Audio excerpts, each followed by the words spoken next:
here after a little over a week off. We were both playing a lot of Magic in MagicCon Minneapolis and wanted to take a little bit of time as we were both feeling a little magicked out. But now it's Pioneer season again. Magic Regionals is on the horizon. Notably, I will not be going to Regionals, but Andrew will. And that is also Pioneer RCQ season, and there is a lot of Pioneer to be played. And today, we're going to be returning to an old favorite on the stream. Oh, and the energy. That's right. Good point, DC. The energy that notably neither of us will be attending despite being in our home city. Yeah! But, that energy. but yes, the legendary System Magicless energy. Yes. Yeah. Hey, are you going to be there on Sunday? Haven't really committed in any way. Okay. But I estimate 70% chance. Okay, I think there's a 20% chance I'll be there on Sunday. So. I mean, it mostly depends on how lazy I'm feeling. I need to do such things as pick a modern deck, borrow said modern deck. Yeah. Which I haven't done because I'm too lazy. Well, you see, I'm 0% to play the event on Sunday. I think I'm 20% to go anyway. Just to, there's, a lot of kickball stuff I have to do. I'm in a casual kickball league that meets on Sundays. And I like your description of, quote, a lot of kickball Well, okay, stuff, because for unquote. some reason the schedule got moved. Normally there are 2 games a week, but this week there was only 1 game, and next week there are 3 games, and we have the first 3 slots. 10 a.m., 11 a.m., 1 noon. And then, we're going to a wedding the night before. I plan on being hungover. And so, oh, God, it's going to be yeah. Anyway. So, we'll see. If after all that on Sunday I'm, going to a Magic site sounds pretty fun, I'll do it. If, much more likely I'll be time to nap. The quote that you plan on being hungover is also wild, but, Nothing wrong with a nice plan on being hungover. I mean, I'm going to an event with lots of drinking the night before. I plan on indulging. And, yeah. That has its consequences. I'm 30 now. I can't not get hungover. The year 30 thing is an unreal thing to say, but anyway. Yeah, okay, the hour-long kickball games, it does have gym class vibes, but notably, you bat, our team's really big, you bat about once per game. Some of the teams are smaller, but, we've got a lot of new people, and so we've got a lot of energy, and, it's kind of sad, but yeah, 30 squad, let's go. But yeah, okay, so I hear that this stream almost didn't happen today, Andrew. We almost got to play Limited or Explorer. Yeah, we did almost have to do some sort of arena stream because Moto barely came up in time for our stream. It was back up an hour and 10 minutes ago after being down just all day. Legitimately, so okay, I'm in full on preparing for the RC mode, which means I'm testing several hours a day most days, and I literally posted a message to our team Discord. And hey, W Han, welcome to the stream and thanks for the follow. Anyway, keep going. I posted a message to our team Discord at literally 4 p.m. being hey, does anyone want to test mono white against anything? And then someone was sure. And then I was all right. And then Moto went down, and then I waited all day. It never came back up. And I was wow, I don't even know if we're gonna make the stream. Hours pass. Think of the shot from SpongeBob where the sun sets, sun rises, sun sets, sun rises. A classic. And then anyway, I was all right. So then finally, it comes up just in time for the stream. As far as I know, because of LSP. So, What do you mean did Carson sign?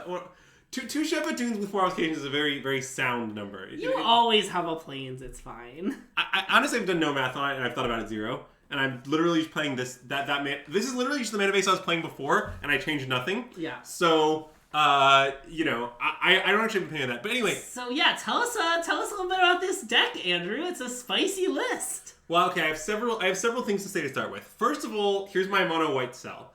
So, I know for a long time mono white's been bad.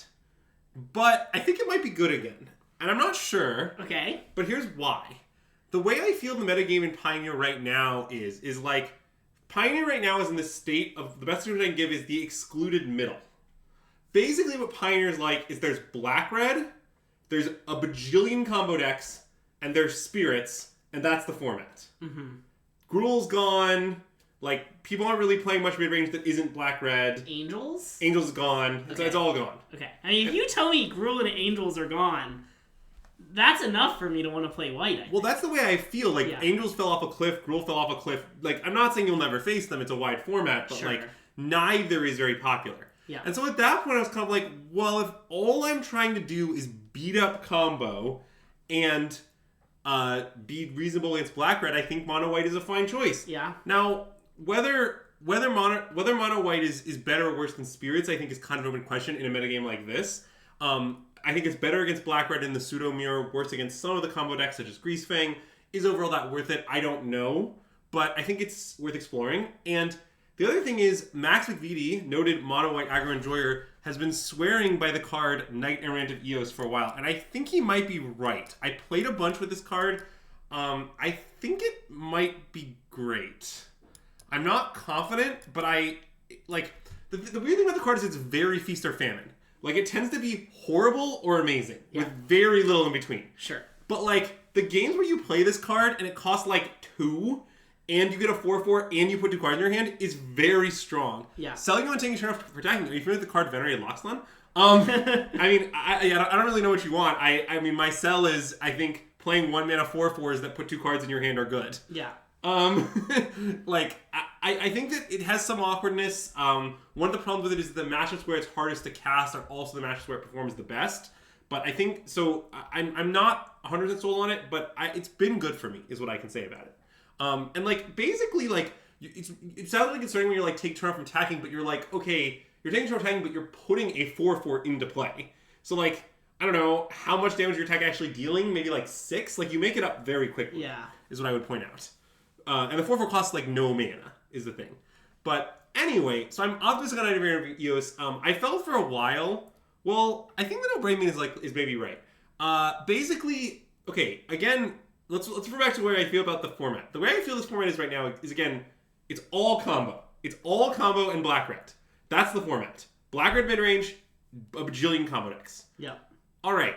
Against a format of black-red and a bajillion combo decks, there's one matchup Brave is good. Yeah. It's good against green. That's the entire list. Yeah. That does not interest me very much. Yeah. As a matchup profile goes. So I'm trying Ossification. I'm not 100% sure on Ossification. I would say, like, okay, there's 3 experimental cards in this list. Let me rank them by my confidence in how that they're good. This is the ranking. Nice ranking. I think I feel the best about Knight-Errant. I feel reasonable at Ossification. I'm very unsure if Coppercoat Vanguard is actually better than Luminarch Aspirant, but my preliminary testing is that it is. Okay. And the reason is, okay, so the basic profile of this card is good against life totals, bad against blockers. Okay. That's the profile, which basically means that relative to Luminarch Aspirant, I think it might be better in all matchups except black-red. Yeah. And I know black-red is literally the most popular deck, but I think it still might be better. It's better, like, everywhere else. Yeah. And it's, like, fucked up with Adeline. That's a big part of it. Yeah. Also, I've had some games where the Ward 1 really annoys my opponent. Mm-hmm. Like, I played against someone who's actually playing some sort of white-black humans list, I think with the new Aftermath card. Yeah. And they, like, had Brutal Cathars, and they played Cathar on 3 and realized they could only target Coppercoat Vanguard. Okay. Because, like, all my other stuff just had Ward 1. Yeah. And so, like, my Adeline lived and then I killed them. Nice. Like, that's what happened. Yeah. And I mean, I also had I hit a bunch of games where it, like, stopped my opponents from double spelling or otherwise just kind of annoyed them. I've been very happy with Ward 1. Yeah. I mean, and also I do think even against black-red where you'd rather the counter stick around, the immediate impact is sometimes big. Yeah. Like, you play it, you get a big attack, they will untap and kill it, but the damage is done. Yeah. I think that's a big part of the card too. So anyway, we're trying all 3 of those cards. That's my order of confidence. I think this card is just the real fucking deal. I would say, like, I don't know. Like, it's just pretty messed up to draw 2 cards and get a 4/4 for, like, 2 mana. Yeah. It's too much effect. Yeah. It is. Have you played it in Limited? Actually, a little. Okay. And it was very good. I found it to be insanely good in Limited. When I've, like, you know, when you can convoke 3 things and get to, like, that's just, like, not that hard to pull off in Limited. And it was one of those things where I was like, this feels strong enough that I wonder if this is a good constructed card. Yeah. And I mean, I will say, so I played a few leagues with this card. I had 4 for a while. I'm pretty sure 3 is right. Drawing 2 is awful. Yeah. But what I learned is it's really dependent on having 1-drop, so I added the 1 Kithian back for the extra 1 to support the Knight-Errant. Nice. Okay. And my list still is 23 lands because in order to stay in black, I'm closer to 24 than 22. Yeah. So, yeah, I think 23 lands is still right. Yeah. And in a world of red-black, second castle is nice. And then as far as the sideboard goes, most of this, so like, Well, actually, this is pretty understandable. So these two cards I want to explain, they've been on our list forever. You should play them. I think Rest in Peace sucks. I've thought this for a long time. Okay, I'm finally putting my goddamn money where my mouth is in the sense that I'm not playing any Rest in Peace because Rest in Peace is horrible. And the reason it's horrible is because Witherbloom Command, kill your 1-drop, kill your Rest in Peace, just like, you lose every time. Yeah. Like, whenever Greasefang has Witherbloom Command, you're really sad. All the Greasefang lists since the PT and Handshake list play like 4 Witherbloom Commands. Like, I'm off it. Yeah. I want a different hate card. I don't know if Hearse is better or worse than Leyline, but I'm not playing Rest in Peace. Okay. I'm playing a thing that dodges Witherbloom Command. Leyline of the black or Leyline of the white? Void. Okay, yeah. Basically, Hearse, what's good about it against Witherbloom Command is you can crew it in response so it doesn't die. And that's, I think, a pretty big game. Leyline might be better. I'm not really sure one or the other, but I want one of them. Yeah. Yeah, then I moved some of the anti-green package to the sideboard. These are all obviously mostly for green. Yeah. I don't know the exact mix of Braves and Brutal Cathars, but this is what I have for now. Yeah. I do think Pelucranos is also lowered Brave stock a little bit because it means like if you try to sit there and build up a big board, they'll hit you with a 6 lifelinker more of the time. But mostly I just think the metagame is pretty hostile to Brave right now, so they're in the board. Yeah. This card might be terrible. I'm not, like, if I'm ranking my cards by confidence, this is even lower than Coppercoat. Yeah. I'm very unsure this card is good, but I want to play more games with it. I just haven't drawn it enough. Max thinks it's just, like, straight up worse than Redain, and he might be right. Like, Max just thinks that, like, we just play 2 Redains like we were doing before. What do I cut from the main when sideboarding against green? It's a tricky question. So, the Knights all go. These aren't for green. That's not what the match is about. The Knights all go. I shave the 4th Thalia and the 4th Adeline. Here, I'll just lay out my green sideboarding plan really quick. Because it's basically just this. Wait, that's too many cards. Wait, was I leaving this? I think I was leaving this. Okay, that makes sense. Yeah, I think this is how I was sideboarding. That makes sense. Was 1 Thalia and 3 Knights for these 4 cards. Any chance Destroy Evil's better with Pelucranos around? I mean, it probably is better. I'm not sure it's good enough to play. Okay. And I've always thought the 4th Adeline against them was debatable. Okay. Because you've experienced this. You don't actually trade off your Adeline. Yeah. Like, drawing the second Adeline isn't that devastating. Yeah. I mean, I think it's worse than alternatives. I also think the sideboard might be 1 card short for the green matchup. Again, I'm kind of trying a lot of shit in this list. Like, okay, sometimes, chat, I present to you a list that is a tuned killing machine that I played a lot with and is perfect. This isn't that. Yeah. This is, I have played, I don't know, maybe 20 matches with this white list, and I think I'm onto something, but I'm still trying a lot of shit, and I'm not very confident. So yeah, that's where I'm currently at. Yeah. Also, we have a new chair set up. If you notice some like awkwardly moving around, we have some work to do on this chair setup that you can't see at all, but just as a heads up. Yeah, Invasion is Thalia is not a combo. That is one of the problems with it. Yeah. I will say, to its credit, the match where you board Invasion, 10 match with Thalia is unreal. Mm-hmm. So you're hoping kind of that, like, if Thalia is still in play, you'll be okay. Yeah. But that is maybe a little dubious. To be clear, that card is for mostly Lotus, blue-white, and then also it's secretly a Greasefang hate card. Mm-hmm. That's what I like about it, is that Redain isn't a Greasefang hate card. So I'm hoping to grab the overlap, but maybe I'm playing a too much worse card to grab that overlap. Yeah. So anyway... Do you have a Mina Harker? Oh god, I don't know if I have a Mina Harker. That's a reasonable question. It's fine, don't worry about it. Okay. It is kind of our signature, but I don't think I do. Yeah, I don't. I have Mina and Den Wild. No, that's insane. Wait, try searching Thalia. Oh, you don't think it would appear under Mina Harker? I think it might not. Leaving home without portable holes. No, apparently I have this weird Thalia, but I don't even have that. Yeah, I apparently don't have it. Sorry. Does Moto even have it? Wow, Arena's so much better. Also, it doesn't crash all day, you know? So as far as Portable Hole goes, honestly, I've been kind of coming down on Portable Hole for a while. Here's the way I feel about Portable Hole. Okay, I like that card in the mirror, and I like it against green on the draw, but not on the play. Yeah. And I like it against Mono Blue Spirits. And that's the whole matchup spread? That's not that much. Am I, like, is this supposed to be a sell on the card? Like, I don't think it's good against much.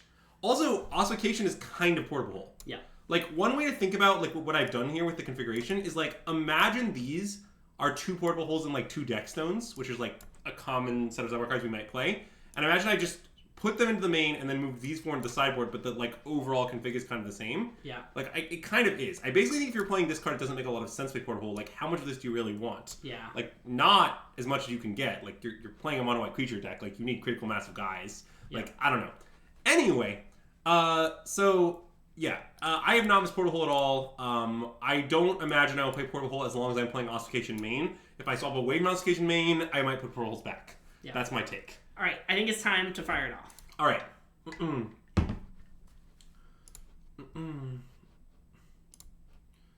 Let us see what sort of experiments we can get up to here. Nice. I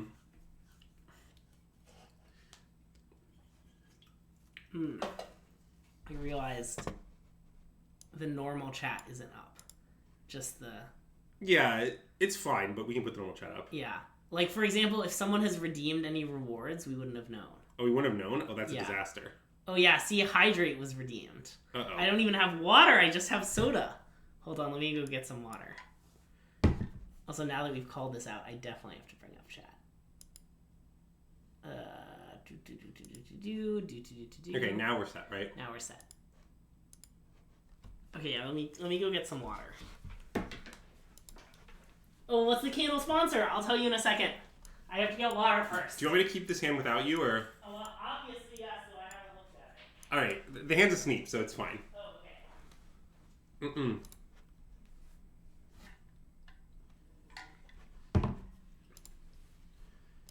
Yeah, so...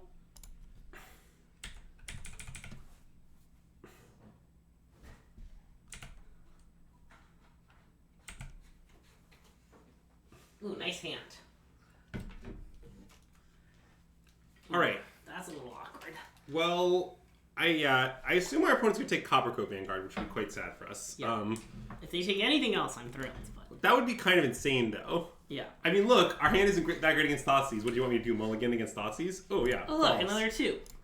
Okay, today's candle... Wait, I have to actually drink the water first. Yeah, you drink the water. I'll play the game. Then you candle sponsor. Yeah, so today, okay, before we took our break, we had a lot of people gave us candles, so we had a lot of non-target candles, and it's time to go back to target candles. And so, for a while, we'll be back with target candles, including the Berry Mandarin candle, one of our favorite candles on the stream, this kind of beautiful red candle that has notes of grapefruit and pomegranate. We've used this candle a lot, and notably, this is a brand new one. I was at Target the other day, and I was very excited that they again had Berry Mandarin in their $4 candles section.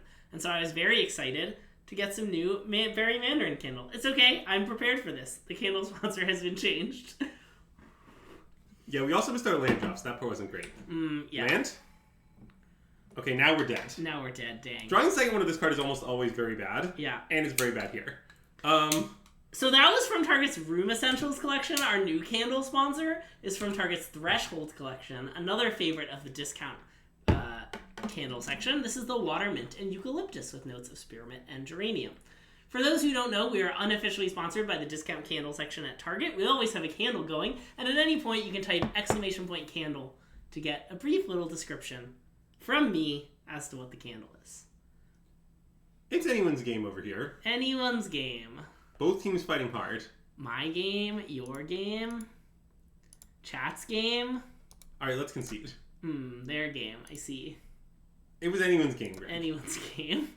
Yeah, so anyway, in this matchup, I like the 6 cards that we always used to board in with no alteration, basically. Nice. And we're kind of using our flex slots that were sometimes like Skyclaves or other nonsense before on these, on these Knight-Errant of Eoses, basically. Yeah. And so I think what to cut now in this matchup is actually quite hard to say, other than this. This obviously goes. Yeah.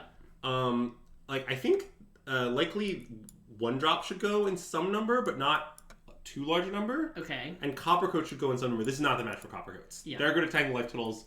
This is not a match about life totals. It's a match for blockers. Yeah.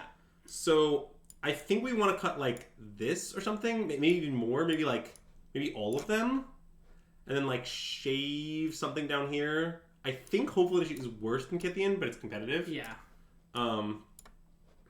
Like, I think this is my proposal. That makes sense.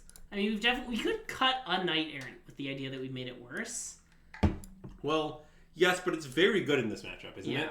Like, it's a grindy mid-range card. Okay, where we still have 27 creatures, so 24 creatures that it hits. It'll hit. It also kind of works with Wedding Announcement, even though, like... Sure. I'm more worried about casting it than hitting. Yes, okay. Is what I would say about it.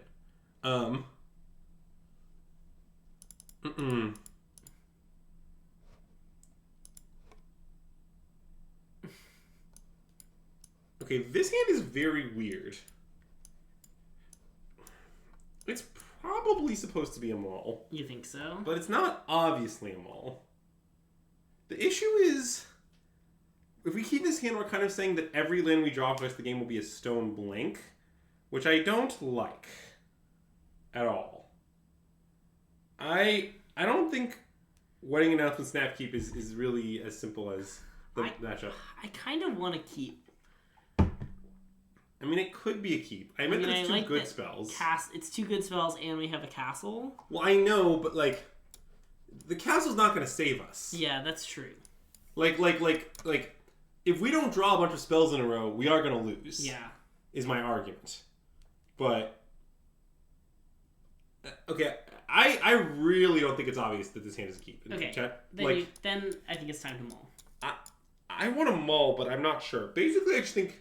No. This has nothing to do with them boarding out Thoughtseize. First of all, good Red Black players leave in their Thoughtseize. But also, I don't know if the fact that leaving Thoughtseize makes me want to keep or mull more. Yeah.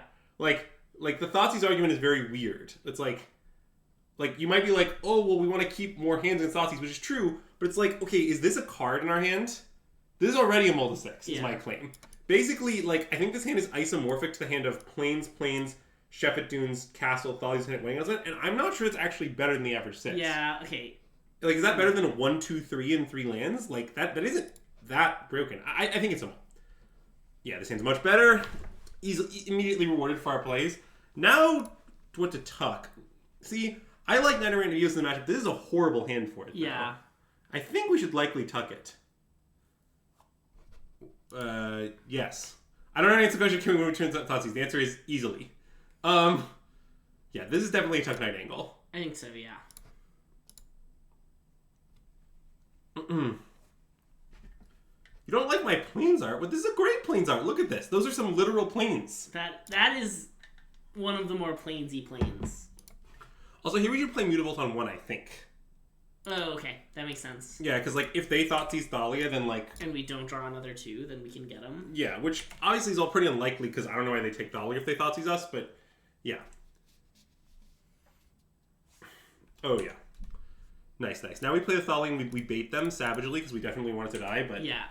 obviously we play it. Like, we play it without fear. Yeah.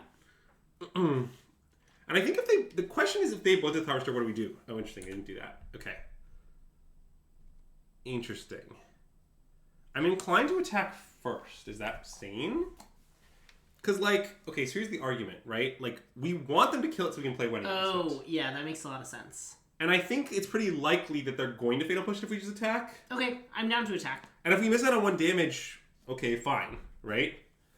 So...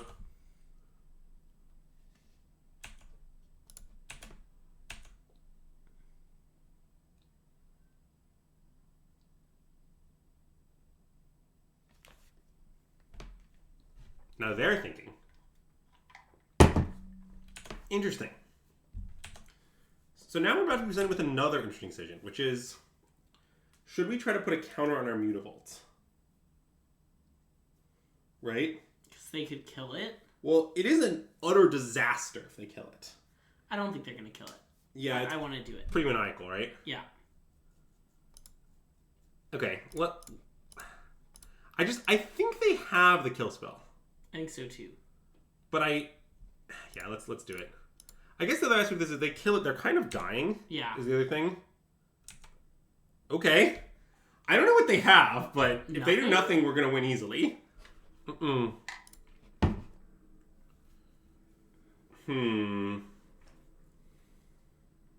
That's interesting. I think we should just attack. Okay. And I understand we're just going to 1 damage again, but it's the same situation, basically. Yeah. Like, now I just think they have Stomp. Yes. Chad, I agree with you. I think it's most likely the way this goes is we attack, they stomp, we play announcement, and we draw a card.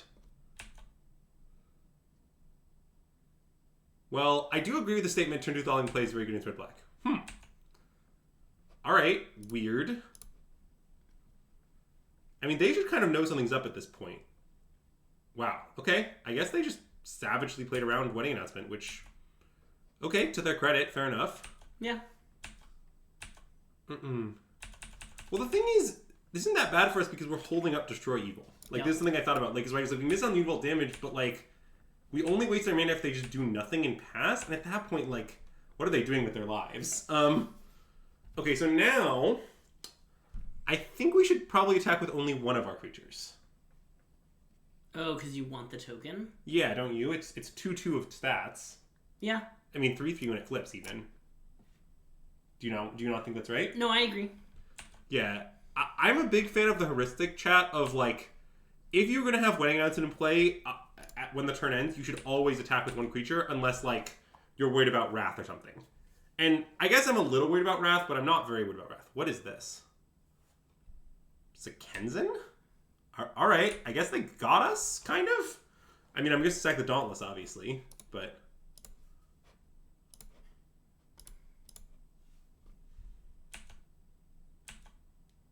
Yeah, I'm not totally sure what's going on in the game we're currently playing, but I think we're winning by a lot. I think so too, but I agree. Like, maybe our opponent's hideously flooded or something? I don't know. Or just has wraths? Maybe? Okay, so... That's interesting. I mean, I have some interest in Destroy Eviling the Fable. Me too. But...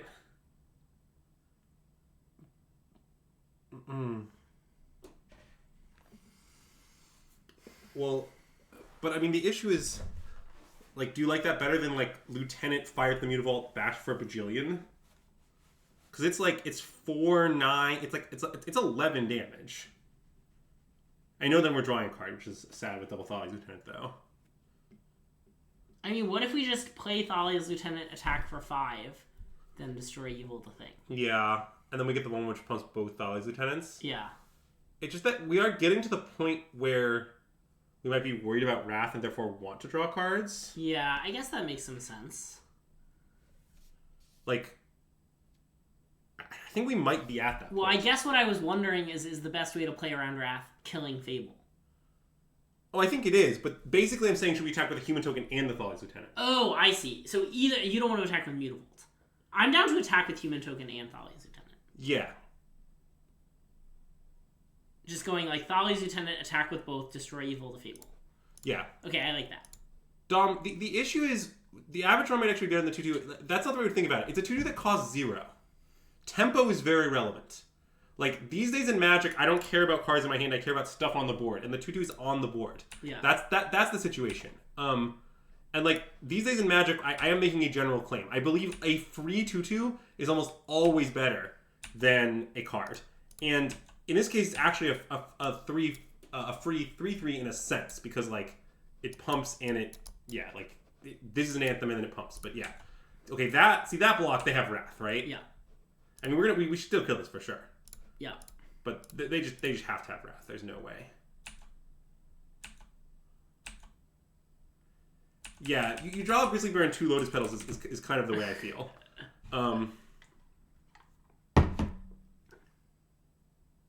Yep, they did have it. But that's fine. I think we're still browning them, is the thing.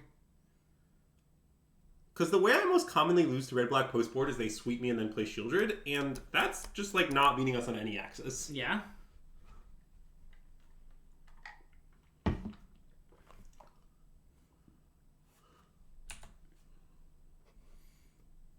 Alright, 2 guys in Swing Mutavault, presumably? Yeah, do we want to protect the Mutavault? Oh. Well, we definitely...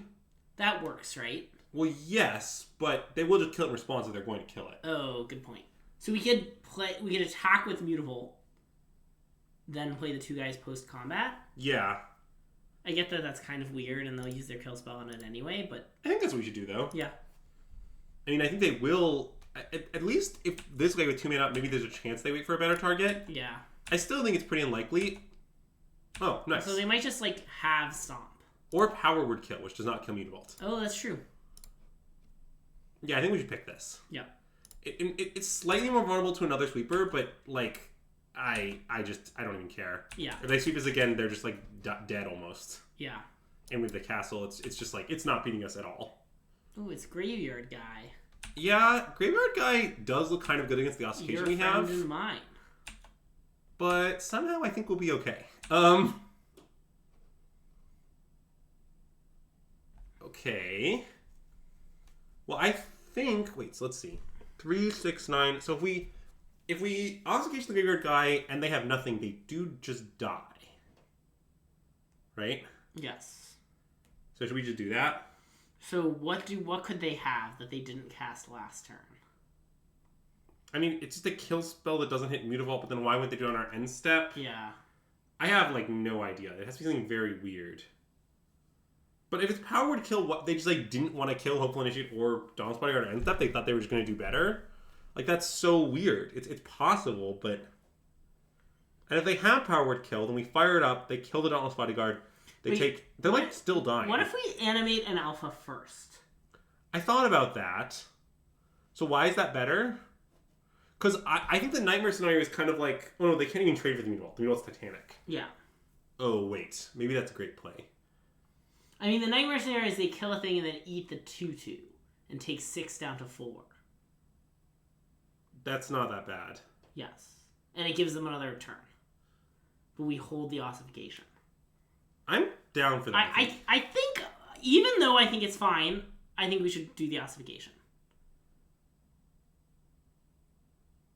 Yeah, I think the Ossification. Okay. I just... The thing is, if we do this, I don't really know how we lose. Yeah. Because even if they have spot removal into Wrath, that doesn't beat us because of the Mutavault.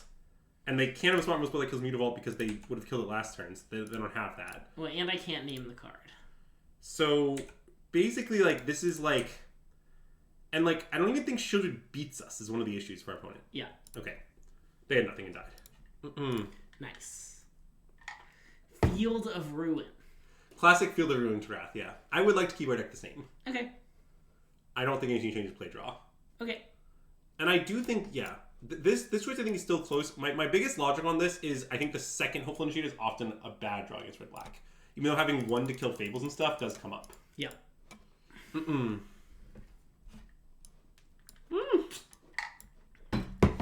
Didn't come here to mulligan this. I mean, you know what would be a great draw with this hand? Oh, I sure do. Yeah. 4 mana, 2/2 draw, 2/2 Muldrifter? Yeah. It's a 4/4. Or, yeah, 4/4, 2/2. 2 mana, 4/4 Muldrifter. Yes, Too many 2s and 4s. 2 mana, 4/4 Muldrifter is correct. Yeah. I mean, but yeah, this hand's a sneak. Actually, the actually interesting question, I think, is how to order our ones. And I think it's supposed to be Kithian first. Okay. Right? Because, like, this is the one I want to save. Yeah. Which means this is the one I want to expose. Yeah. Because this I want to protect something. Yeah. Almost agnostic of what that thing is. And then next turn, it's interesting. We might want to play the Initiate because, like, it's not the one we want to be left with in a Wrath scenario. But we also might want to play the Recruitment Officer so that we can then get the Dauntless Bodyguard on the Recruitment Officer. Yeah. It's pretty interesting. Again, just some one-drop minutia here. Like, I think it might just be these two. Okay, that makes a lot of sense to me. Yeah. If it weren't... Like, if our hand was 2 Recruitment Officers, I think play would be Recruitment Officer or Hopeful Initiate. Yeah. But because the Dauntless protects the Recruitment Officer, and because it then, like... The other way we're protecting a worse thing, it seems like this is just overall better.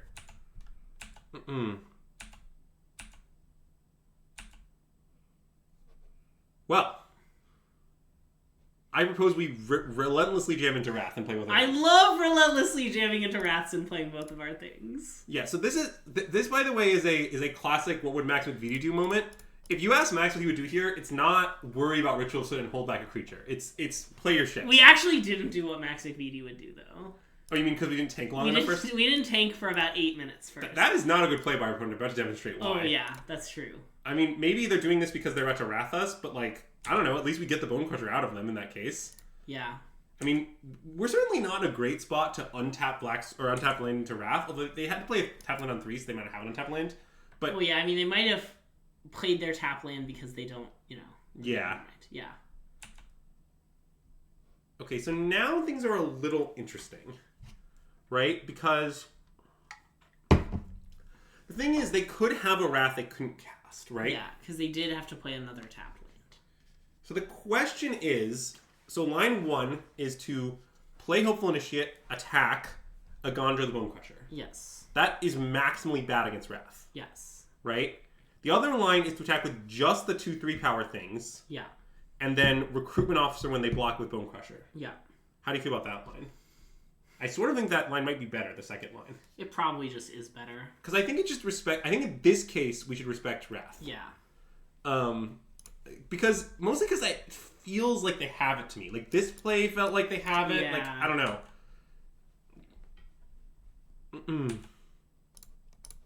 You like that we have Azure Mage and Moldrifter in our deck. We sure do have those cards. Chatteling. Yeah.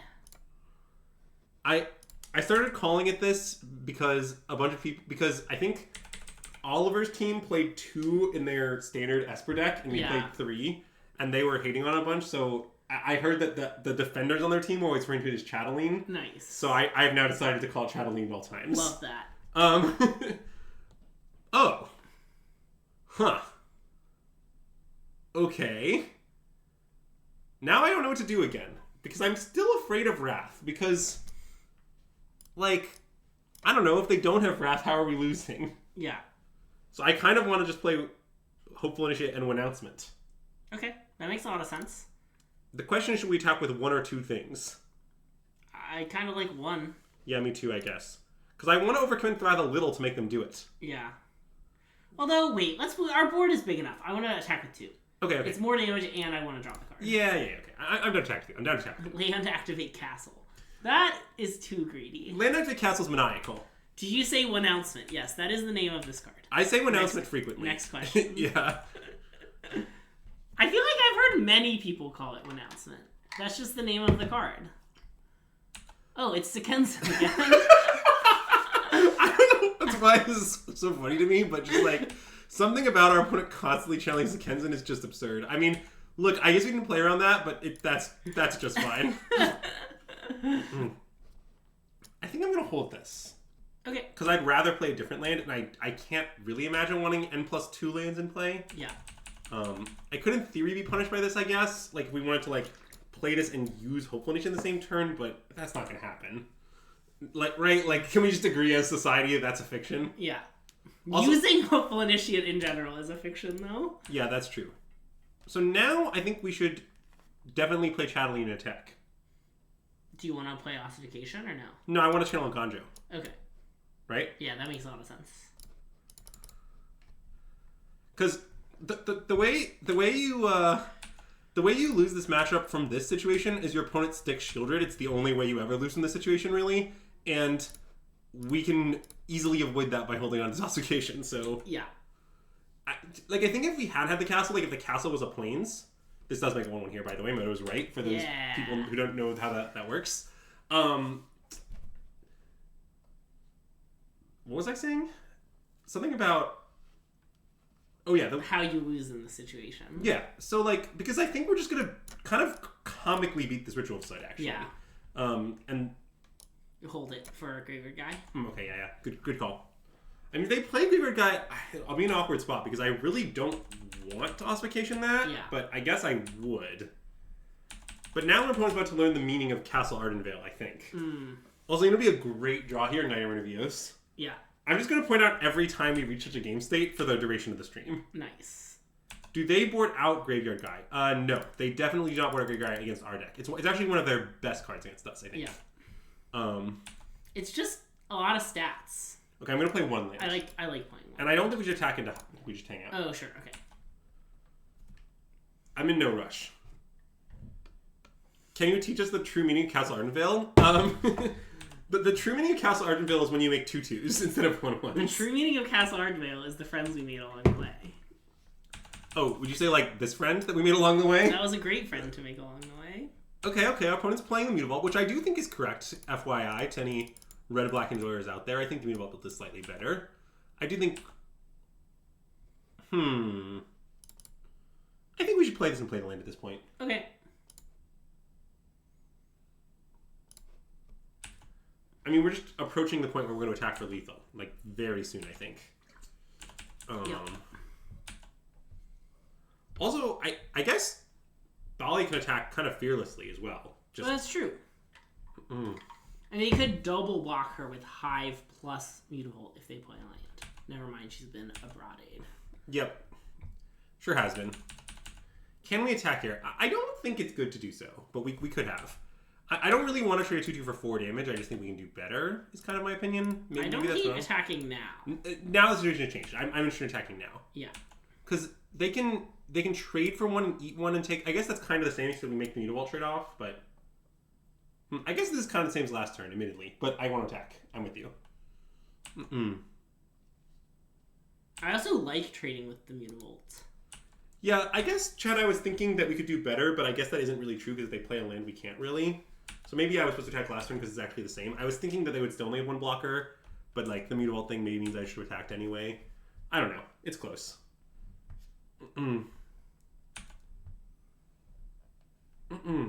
But that's my answer to the many chat questions. Although I do also think doing nothing in these sort of spots is sometimes powerful because like they have to keep holding up mana. That's true. And you keep making progress. So I mean, the thing is they still have to keep holding up mana. That's true. I guess they aren't really freed from their prison. Yeah, that I do not think is going to beat us. It's not a bad draw, but I don't think it's going to beat us. It's just going to be too little too late against the unending torrents of friends we made along the way. So many friends we've made along the way. Yeah, they go to 2 now. I mean, look, basically our opponent's going to need to draw a Ritual of Soot and then also, like, have a way to not die to our 1-1 at their end step. Yeah. Which I guess would just be they need to, like, Ritual Soot into Guy or something like that. Kalitas. Okay, that's scary because I can maybe get value of it before I can Ossification it. But... Okay. They're dead. They're dead. Nice. You need to make a Guy, though. I'm going to make a Guy. Although, actually, I don't think I need to, right? But they can crew, right? Oh, you're right. So I guess I do need to make a Guy. Oh, I guess you don't.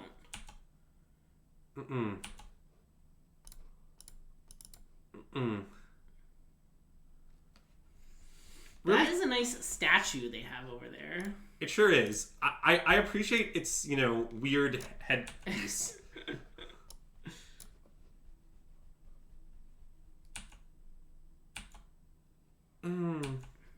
Hiya!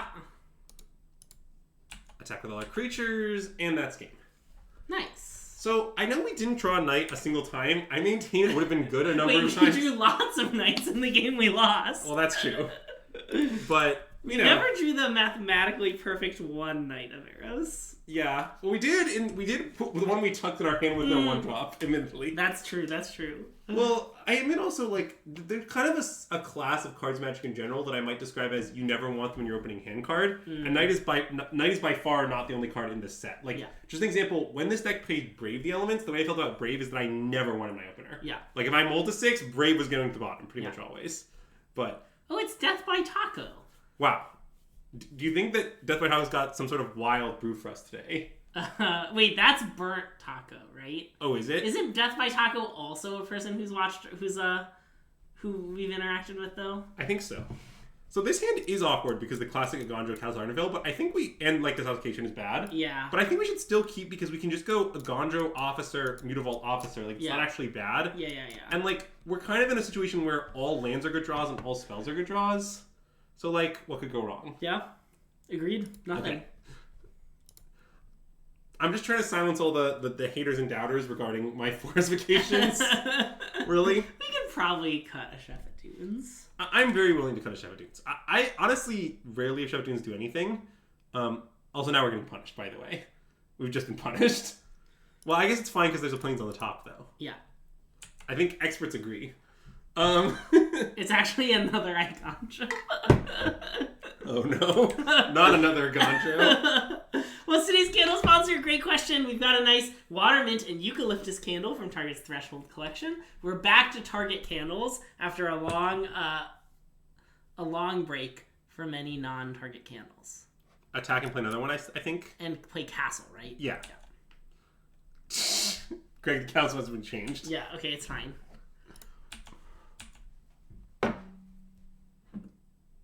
Is there a candle PO box yet? No, but if you message us, we will... If you message us on Twitter, we will give you our address for candles only. The situation is that you have to understand, chat, that setting up a PO box is a lot of work. Where on the other hand, just handing out our address to random people on Twitter is very little work. Now we've got another classic Target candle from the Room Essential collection, the Sandalwood Amber candle. And yeah, when Andrew says a lot of work, what it means is a lot of work for me. Yeah, it would be just an untenable amount of work for Greg. I think yeah. We'll agree.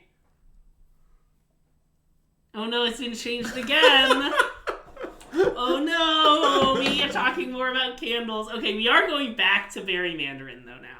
Our brand new Berry Mandarin candle, probably my favorite of my candle collection, and I just bought a new one. It's fresh, nice new scent, beautiful red color, grapefruit pomegranate notes, and here we are. Things you never thought you'd want to do. Send a candle to Magic Internet people. Welcome to System Magic. It's great to have you. Well, they sure stopped my bodyguard from protecting that guy. Yeah, they sure did. But that's fine. Repeat sponsor. There are no rules in the change a candle sponsor that says I can't go back to something earlier in the stream.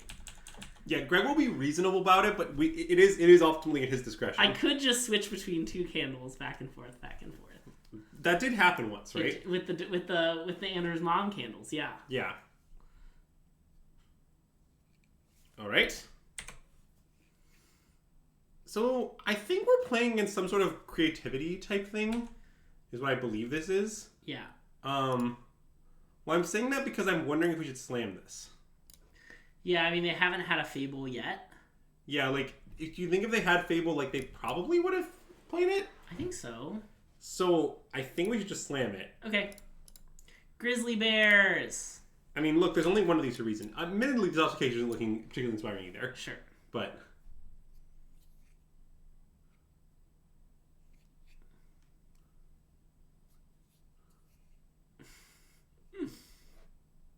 All right. You know, Brutal Cathar has never aspired higher than that. What Brutal Cathar? I don't see any Brutal Cathars. Valakut Stoneforge is a sign they are Worm and not Gearhulk, I think. Yeah, that's reasonable. You might be right. There's also the Charmed Turns deck. Yeah, I've seen that deck. Thanks for the gift sub! Congrats, John Watts, on your gift sub. Thank you so much, BLJ94. It's time. Oh, it's time to teach them the true meaning of Castle Ardenvale. Yeah, and I'm going to do it in the declare block step, just so they, Yeah. That's the optimal timing, I think. Of course. Naturally. Boom. Look, I don't know what our opponent's hand is like. It seems like maybe they have, like, a really interactive draw without a lot of, like, lands or combo elements. Which, I don't know. We're down to... We're about to be Sekenzand again. Or Shark Typhoon? No. Oh, big score. That's scary. That's very scary. Okay, wait. Yeah, so I think this is the Gearhulk version, because I think Divide by Zero means the Gearhulk version. I don't know what we're going to do about that exactly. The fact that it is most likely the Gearhulk version, but... Well, I guess they don't have Gearhulk. Wormless been playing Divide lately? Oh, okay. Never mind, then. I guess maybe this is a... Yeah. Look, I don't know. It's one of them. Mono White does not really care. Yeah. I'm going to keep tapping out to do stuff every turn and hope that we kill our opponent in time. It seems like we're not going to, but here we are. Well, do you think I should use this instead of using this? Oh. Probably, right? Wait, I think not. I want the two worth of stats on the board rather than drawing a card. But the card could be a 1-drop we could just then play. Oh, that's true. So, like... Yeah, okay, wait, that's good reasoning. I think we just use it. Okay. And if we pick something better than a 1-drop, well then, like, we're sort of at that point claiming that we wanted to not, like, I don't know. Yeah. Like, okay, I guess we'll take... Oh, wait. This is actually really good. Take that one, I think. Yeah. Okay.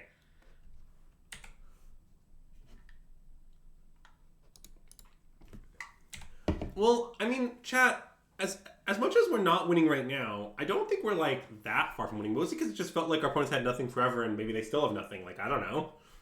Like, couldn't they have... If they had... Although they might have impulsed into the creativity, and then we might just be dead. Yeah, I mean, but what are the odds of that? Pretty low. Yeah, I mean, that seems pretty unlikely. It seems pretty unlikely, Greg. Super unlikely. Very unlikely. There's no way it could have happened. Exceptionally unlikely. No way could it have happened. Yeah, well, the other issue is they could have just had creativity pre-big score and they just didn't have a fodder. Yeah. Like, that's possible, too. Maybe they did that, but then they drew the worm. Okay, we're deceased. Impossible, no way it could have happened. Definitely vanishingly unlikely. I think we all agree. Alright, I'm going to concede. Yeah, so the creativity decks, I think, are a close matchup for white. I think slightly unfavorable, but nothing, like, awful. Yeah. So the question is, how should we sideboard? This card is worth its weight in gold, I think. Okay. All of this stuff is bad, right? Yeah. And I think Destroy Evil might be good. Oh, because it can stop the combo? Well, they do get 5/5s, but I think sometimes you might be able to do it and, like, untap and kill them sort of thing. Sure. It's not, like, a flawless plan. They get but it also 5/5s. just, like, kills Fable as well. We could play Wedding Announcement. Well, that's true. How much do mono cards weigh? That's a great question. Like, in that last game we played, Wedding Announcement would have been good. Yeah, that's true, but I'm wondering if, like, this is too much of that. And I think this is the better one. That is the better one, because it's, yeah. I mean, that's my hypothesis anyway. Like, it looks like we have room for exactly one Wedding Announcement. How do you feel about that? Sure. I mean, we could do a chat says and play the one Brave, but I don't really like that. That's true. That seems pretty mid. Let's play this. Yeah, okay, nice. Just a mathematically sound one Wedding Announcement. We ran the numbers. Only one wedding. To be fair, my sideboard numbers are certainly not tuned with this list. Yeah. Also, we will again get to experience if this card is better or worse than Redain, which I'm interested to see. I think in this matchup it might be better, honestly. But, so the answer to the question, how much do cards weigh? I actually have a surprisingly detailed answer. Okay. So, I once read an article in, like, Scientific American about how much does the internet weigh. Because, see, like, units of electric charge have an infinitesimally small weight. Okay. So by that logic, Moto cards also would. But, like, I'll warn you, I suspect every card on Moto is going to weigh less than, like, a pin. So, like, it's going to be very little. But you could measure, like, because the ones and zeros, like those have a weight. Yeah. When something is a 1 in a computer chip, it has a tangible weight. Anyway, there's my nonsense answer today. This hand is a snap mall. Yeah. Okay. Keep, but what do we tuck? Is it the second Coppercoat? Is it the tuck is pretty tricky, right? Agreed. Because, like, we could go curve 1-drop, Coppercoat, Invasion, and potentially 1 if we draw a land. Yeah. So that's, like, kind of the argument for taking this. But the issue is that Coppercoats are good in multiples. Well, yes. I think tuck the second Coppercoat. I just think this kind of gives us more room to draw, like to have drawing spells be good. Yeah. Which one? I think Kithian. I think so too. It's probably, like, the worst one in our deck in this matchup, would be my guess. Yeah. It's kind of just Savannah Lions. Yeah. With so much text. It does have many irrelevant words. But see, this is an example of a matchup where I think this card likely outperforms Large Aspirant, because this is a matchup that's mostly about life totals. Yeah. Not about blockers. To be clear, the reason for the life totals blockers thing is mostly that this doesn't give toughness. So if they're going to block, their blocks usually don't change in terms of their quality. Yeah. But they just take a lot of damage.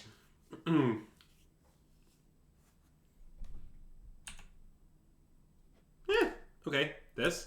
Yeah, I think so. I mean, it seems pretty maniacal to just, like, slam Invasion of Gobblekin. Yeah.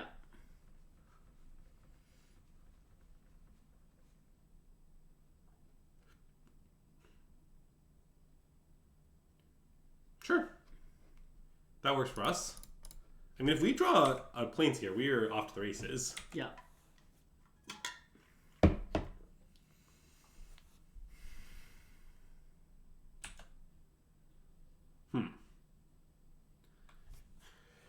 Well, now it's awkward because I don't really want to play Invasion because, like, we're going to play it, they're going to kill Kithian, and we're going to be, like, nowhere close to flipping it. Yeah. But, like, the issue is I really want to play Adeline if we draw a land. Yeah. So... I think we should play Invasion. Okay. I think we should play Invasion and attack them. Well, we'll have a lot more information about that after we play That's Invasion. true. Also, they might counter it. Or kill Kithian.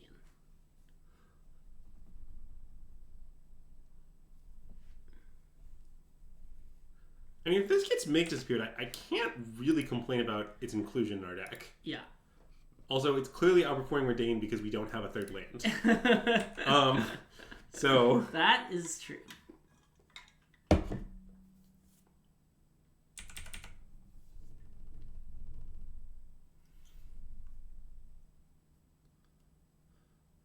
That said, I don't love what's happening in this game at the moment. Another question is, I don't know if the worm decks like to transform or not against us into an alternate kill. Like, they might. Anyway, let's attack. Yep.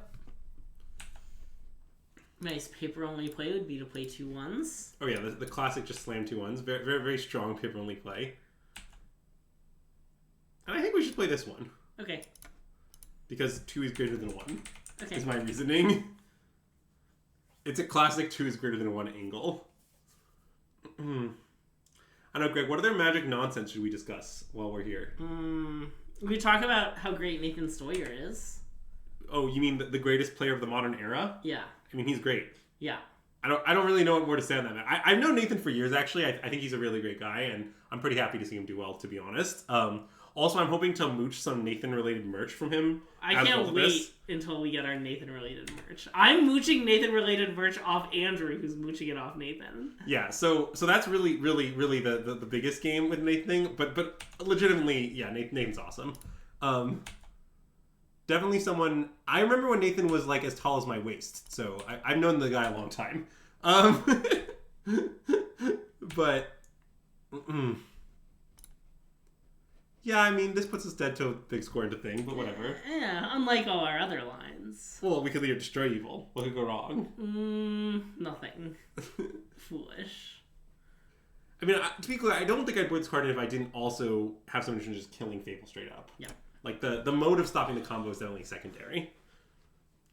Yeah, I mean, we might just draw poorly against Gearhulk and die. Or against Creativity and die. Yeah. So, wait, a while ago, I complained about the existence of polymorph-like cards. And you were like, they're really popular for casuals, they're not going to stop printing them. Why can't they just say non-token? I think that's very reasonable and a thing they could easily do. Okay. Block. I'm not blocking. What did Hopefully ever do to you, Greg? Save us... Send us to -8. Wouldn't you rather be at -8? No. I'd rather pay 2 life for the privilege of having my Hopeful Initiative play. Okay. Hopefully it's so hopeful, Greg. How would we have hoped to win the game following going to -8? See, and I love calling it Hopeless Initiate, as you know. I see. To be fair, I do think Hopeful Initiate is clearly like the worst 1-drop in our deck or whatever. And I don't think it would take that much to unseat it. Yeah. But... For now, I continue to register it. Yeah. Like, here's a hypothetical card. White, 2/1. The text is, sacrifice this creature, no effect. That card might be better than Hopeful Initiate. Nice. You see, it fizzles Stomp. Yeah. That's what it does. This hand, I think, is pretty horrendous. I think we should mulligan it. Yeah. Ooh, nice. This hand is good. And Tuck Shepherdunes? I think so. Yeah.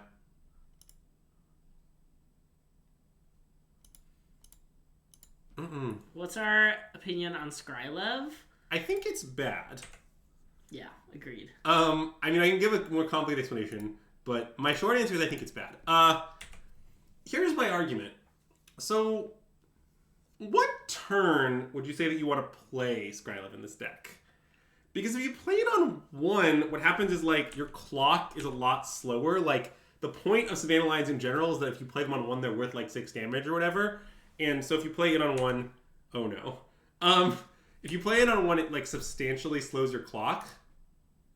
I guess we play... I want Thalia. Yeah, okay, I do too. So you play it on 1, it substantially slows your clock. But then if you don't play it on 1, it's going to, like, come in and be, like, unable to, like, work for a turn, to kill your thing that matters. Also, it's not like your deck has that many things that matter to start with. Like, we're talking about protecting what? Exactly Adeline is a worthwhile endeavor? I don't know. It's kind of hard for me to picture the scenario where Skrelv is really impactful. Angels did fall off a cliff. They just are angels, so they were able to fly back to safety. Yeah, it's really unlucky for us. Alright, so we can just play this, right? I think we should. Yeah, I mean, it's unfortunate because I don't really know how we ever win, but that's okay. Yeah.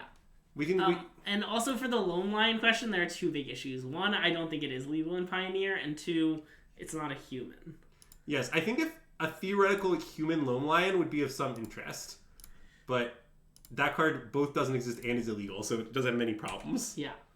Okay, well look, all we need is for our opponent's hand to be extremely bad, and we can win. It's just a bunch of companies that they can't cast into Thalia. Yeah, that could be. That could be. Ooh, oh, that's more or less the worst card they could possibly play for us. Yeah, the way Night works is definitely heart attack inducing. I don't know why it has a step of look at the cards at all. Like, it just really doesn't need that step. Can I read it? How do I do that? Oh, I see. I mean, Kayla's X equals 1 is not that scary. Well, no. Oh, yeah, and why you just shuffle your whole library? That is a... Oh, no, that's very scary. Yeah, that might be concede step worthy, to be honest. That's... I don't know how we ever beat that. Yeah. Because now, like, they make an angel on, like, this procs again, and, like, I don't know. Our opponent starts laughing at us. Yeah, I mean, we get to make our guys pretty big, but... I guess we shouldn't concede. We can stay in the game a few more turns. Okay, we can concede. We can maybe beat a hand of 4 lands. Okay. And to draw more lands. Yeah. I mean, I'm optimistically claiming that we can beat a hand of all lands. Well, I don't really think that Brave was very good in this matchup. I used to board almost all of them out. I think I might have been boarding, like, leaving in, like, 1 because I didn't have better. And I guess maybe just play this and set up a bigger one? That makes some sense. Alright. 2 Coppercoat Vanguards. Snap called, you can beat all lands. Look, us beating all lands is a little ambitious, okay? We might have to get a little lucky to beat all lands. That is not a smart block from our opponent. Okay, well look, our opponent chump blocked with their angel for some reason. And took down 23. Look, we're, you know, somewhat close to being able to beat all lands. Well, it's lucky in a sense. Look, lucky or unlucky, you play against angels, but then your opponent plays poorly. is I believe a classic question. Yeah, so as far as our angel sideboard plan goes, I honestly haven't thought about it because I've never even seen angels in like 12 years. Is the situation. Like the last time I saw angels, I was actually a child. So that's the last time this deck was played. But,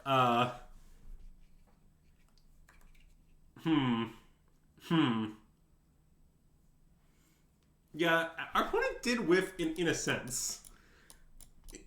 Real in a sense energy. I guess technically they didn't gain enough life to proc this, so, you know, we're technically alive by some metrics. You saw angels being played by 2 very large children. You sure did. We're basically very large children. Yeah, what a coincidence. So, I guess I should play our stuff and attack with all our creatures, huh? Animate the Volt. Yeah, I'm going to animate in response to that. Okay, sure. I mean, this is just it doesn't matter at all, but this is the slightly more correct way to do it, right? In case they have make disappear.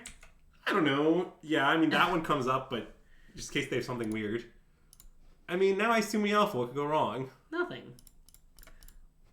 I mean, we're at 5, so that is one of our many problems.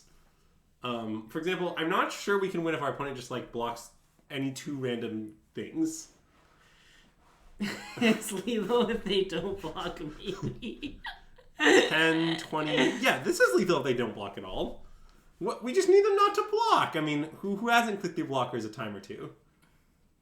I mean, now, look, now if our opponent has hand is all lands and they draw a lane, we could even win. Don't tell chat, Greg. They won't notice. I never tell chat. Yeah, don't tell chat. It's unlucky they had any spell. So anyway, in this matchup, you should board in everything capable of killing a thing, which is these things. Nice. And Thalias I think are actually decent. Is the thing I've come around to, but I don't really know what we should cut is the thing. Maybe it's just still Thalia because it's our worst thing. You can cut Knight Captains. Well, they're kind of good though, right? Yeah, I guess they are kind of good. Like they did like I don't know. Yeah, okay, don't cut them. You could shave a Thalia. Yeah, the 4th Thalia can definitely go. Is Coppercoat good? Isn't it good against life totals? Well, yes. But they can block. I want Coppercoat. What would you say you don't want? Thalia. Okay, you just want to cut more Thalias? I think so, yeah. I'm just worried that straining their things is like really impactful sometimes. Yeah. I sort of think Coppercoat might be worse. I want to cut like Hopeful Initiate, and like a Coppercoat. I want more data on Coppercoat. I cut Thalia. Okay, that's reasonable. I think cutting a few ones is pretty sane. Yeah. Not Kithian though. Kithian's good. Oh yeah, Kithian is good, huh? Mm-mm.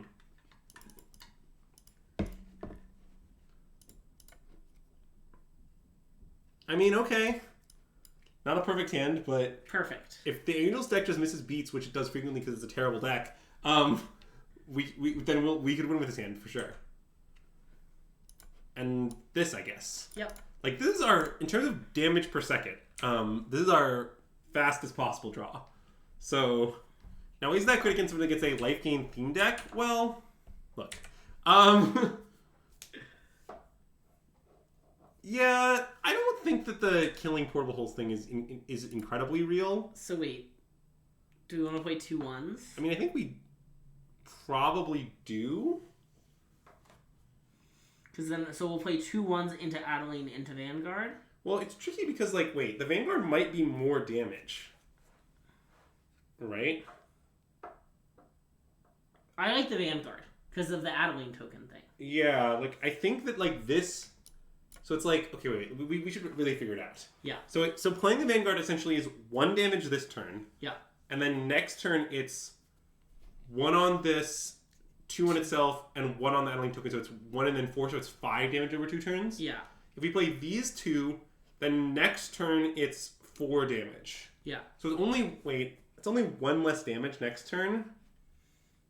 I think the other line might be better. Isn't Vanguard better too because it's like because of mana efficiency reasons too? Like, maybe explain more. We like play like what if we like play it and then draw a bunch of 2s? You know, draw like other Vanguard into Thalia's Lieutenant. Then we can sneak in a 1 with our 2s later. Whereas if we like draw, yeah, that's true. I mean, it doesn't apply if we draw 3s or 1s. If we draw a 3 in a land, it also applies. If we draw Brutal Cathar Plains, for example. True. Okay,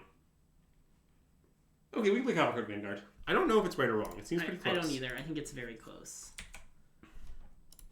Look, if they wanted to print a Human Lord that was very debatable whether or not she should be in this deck, you know, everything about this card is very close. It's never obvious with the Vanguard. Yeah, I mean, I do think that they could have juiced it a little more. I think Vanguard really could be +1/+1, but nonetheless. Sure, or it could have Ward 1 itself. Yeah, I basically think it could be 1 better in many dimensions. It could also have a 3rd point of toughness. I think would be reasonable. Ooh, sure.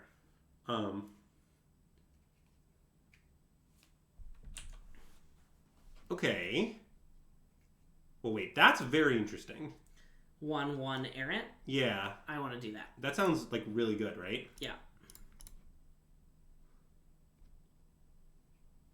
And, like, okay, we're taking a turn off attacks. But see, this is kind of what I mean, chat.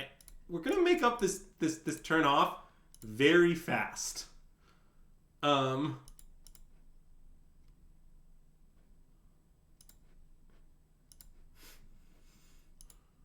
Gotta look at the cards, Greg. Gotta look at them first. We looked at those cards. I saw them.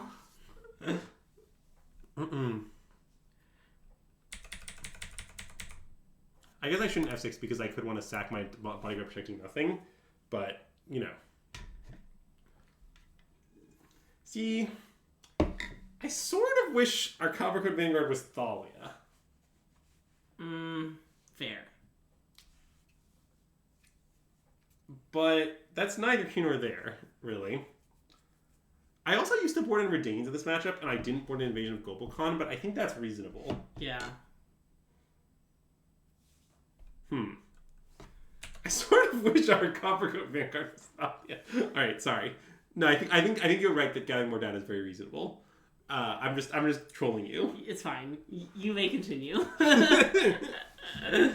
Well, the second one is definitely better than a Thalia that's alive, yeah. Thalia doesn't always live. I mean, this is very beatable, what's happening right now. Yeah. Because, for one thing... So... Alright, if we play Coppercoat, we can Alpha. We can't attack with... Yeah. We sure can. I guess maybe this isn't supposed to attack. Well, why not? Because I don't really want to trade it for Aspiring Overseer. This one, not Giada. I would trade it for Giada. Sure. But I think we should do this, right? I think so. Did I board it thinks they might play Snowlands? Yeah, that was the logic. Nice. It's actually to cast Volcamra. It turns out against Angels, making their thing one smaller is surprisingly good. I mean, okay, so I know that we're against Angels and it's a heinous match and we could easily lose still, but this is a winnable position. Yeah. Because, like, what's about to happen is they like, have to block, right? They have to block at least one thing, yeah. This is a lethal attack. By Xaxes.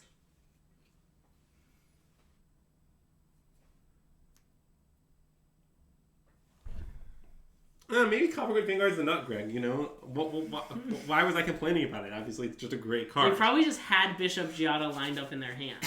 Yeah, they probably just had a separate Bishop Giada copy. Yeah, and they were like, I can do better with company. I mean, they have 5 cards in their hand. What do you think they are? Wait, what? They just... Did I do my math wrong? No. They died. Okay. Nice. Well, that was a weird game, but alright. I guess we killed our opponent, so there's that. Yeah. I think this card's bad, right? I think so. Alright. I want a Thalia. Alright. What should I cut for it? A Coppercoat Vanguard. Alright. Good talk. The mathematically perfect 3 Thalias. Not a joke. I'm serious. I mean, I'm going to keep this. Yeah, I agree. It's not inspiring. Uh-huh. It's certainly not an Overseer. Yeah. But I would keep. I mean, just like, I don't know, sometimes their deck doesn't have that many gas spells, and like, if you play a bunch of kill spells, they draw some air like Llanowar Elves, you know, you can get there. Yeah. Oh, and you know what's great with a bunch of kill spells? Adeline. Yeah. What is the worst card you'll ossify on next turn? Like, if they play Elf.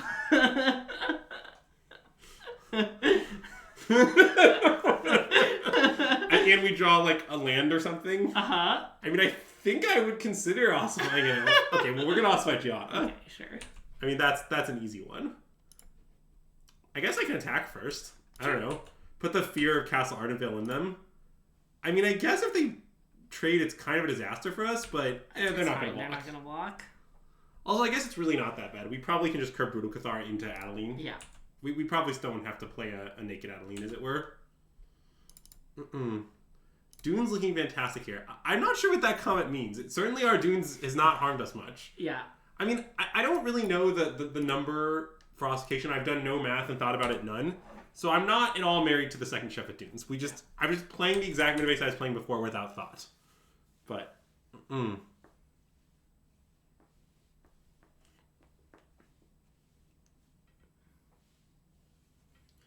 Also, Bob, when she's a defensive mono-white, I think our red-black opponent's deck functioned pretty well. I'm not saying that... Okay. Well, I don't like this. This is bad. I mean, I sort of think we should play 2 things and pass. Sure. Do you think that's better than playing Adeline and passing? I think so. Because you want to flip this? I just don't think it's going to be I think it's going to get eaten in combat. Yeah, okay. I mean, to be clear, in the Adeline line, I was not playing to attack. Yeah. The question is more like, is Adeline in play better? But I don't really think it is.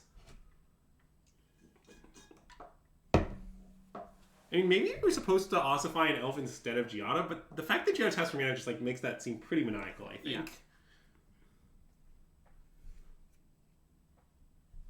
Okay, well that's good. If their hand is bad, it's still beatable. Except they didn't play a land, so... Shh, don't tell Chat that. Chat doesn't know that yet. Okay, you gotta stop spoiling my secrets to Chat, such as our opponent's hand is all spells. That's definitely one of the secrets, and Chat is not allowed to know that. Yeah, okay. Sorry, Chat. I ruined your surprise.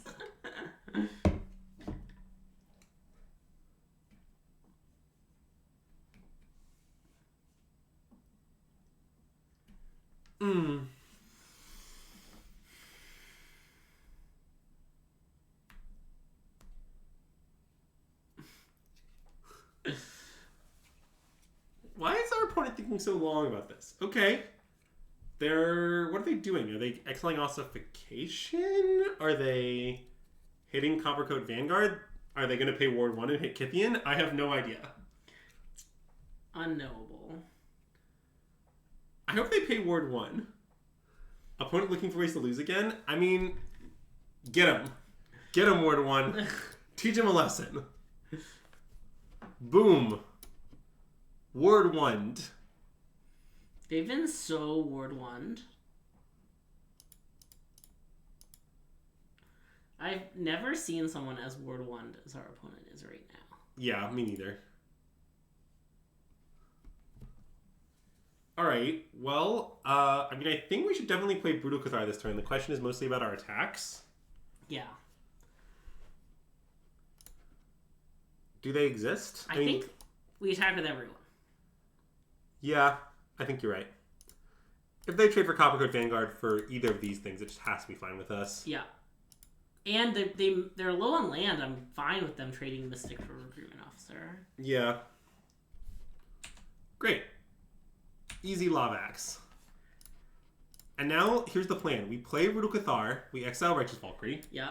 Our opponent plays nothing, and our Brutal Cathar flips. We draw a land, we untap, we Devil Spell, we reflip it. Nice, great plan. Like many of my plans, it is completely without flaw. No flaw. Mm-mm. It takes one to Lord one. It takes one to Lord one is a nice line. Good work, Elvish Mister. Good work. That's the name, right? Elvish Mister? Yeah. Yeah. So does that mean that this person's a big fan of, like, fog effects, do you think? Or do you think that means that, like... Fuck!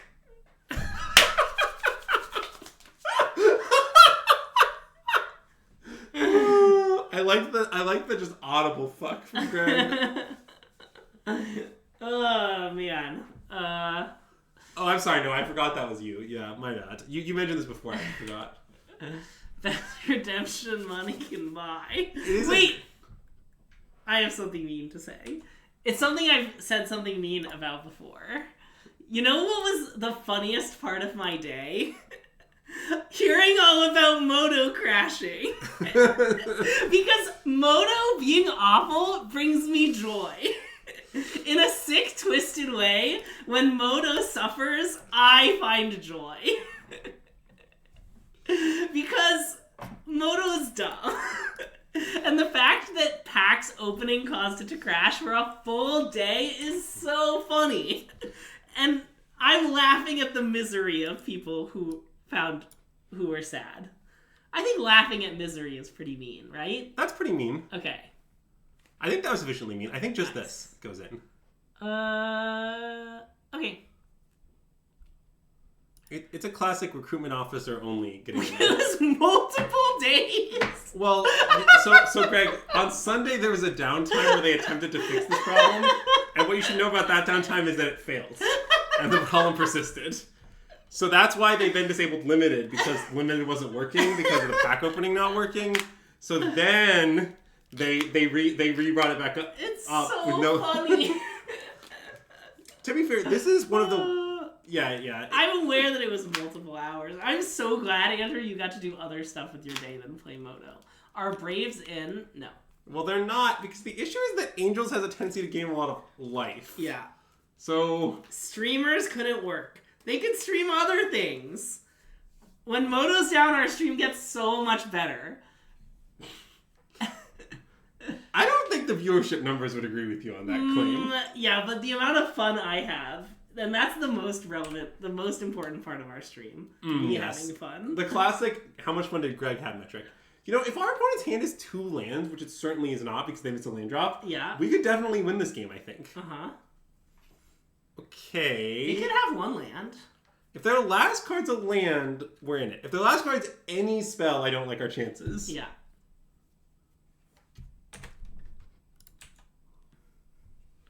I mean, this is not an attack indicating strength.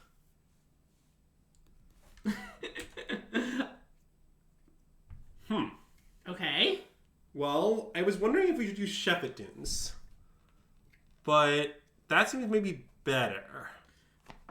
You just put a piece of chocolate next to your laptop? Okay, yeah, wait, let's do some arithmetic.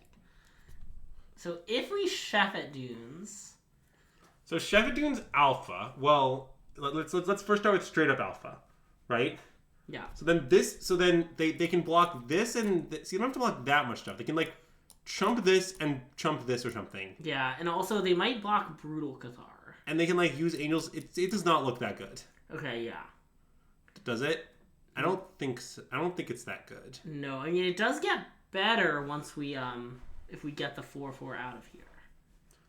Yeah, I think we should probably classification and then make a small attack. Okay. And I think we should ossify this. Yeah. Well, there is an argument to ossify this, but I think we just like too close to death. Next turn they just activate it and attack. Oh, you're right. Okay. Let's take this one an Angel. Well, in fact, they should have done that last turn. Well, there's a chance they've collected company, but we can't beat that, so I'm not going to worry about it. Oh, yeah, I'm not worrying about it. That's a good point. So, let's attack with this and this for sure. Because this is a 4/3, right? Yep. And then the question is like, okay, so we're making 1 token. So like once we're making... do we want to send in a 2/1 because we're making another... But they can just block with like this and this on the 2 tokens, but then I guess this can't block this? Yeah. Like this attack is sane. Oh no, but this one I guess is no. Yeah. So this attack is I like this attack. Because then if they block the 2 things, then they're like chumping Adeline and chumping... that seems reasonable. Okay. And yeah, if they have company, my plan is to die. Yeah. Unless they miss. Yeah, my company into double Giada. Ooh, a classic company double Giada. I don't know. It would then be a 3/3 is the funniest part about that. And they'd gain 8, I guess. Oh, no, it wouldn't be a 3/3. They have 3 Angels. Sorry, it would be a 5/5. They have this card. Okay, well, our thing is 5 toughness. It sure does. Why does it have 5 toughness? We put a counter with on it. Nice. So... I don't know entirely what our opponent's plan is from here, per se. Okay, me neither. I mean, a Ganjo is a land, for those keeping track at home. That's true. So, because now, they can eat both 1/1s. They could, like, eat, trade for Adeline, but that's, like, pretty horrible. They could eat, trade with the 2 Angels, like, trade, and eat a 2/1. Yeah. And, I mean, that's a reasonable block, but they're losing from that game state. So, I mean, I know they make 1/1s, and I know 1/1s are scary against our board, but see, it turns out it has inbuilt protection against 1/1s. Opponent's plan is clearly to lose. Yeah. Well, see, would you say that our opponent's a big fan of being a clever conductor? I think so, yeah. Yeah, that's what I would say. Really one of the most aptly named cards. In recent memory. When Kai watches this VOD at 4x speed later, Kai will agree that card is very aptly named. Do you agree Hi.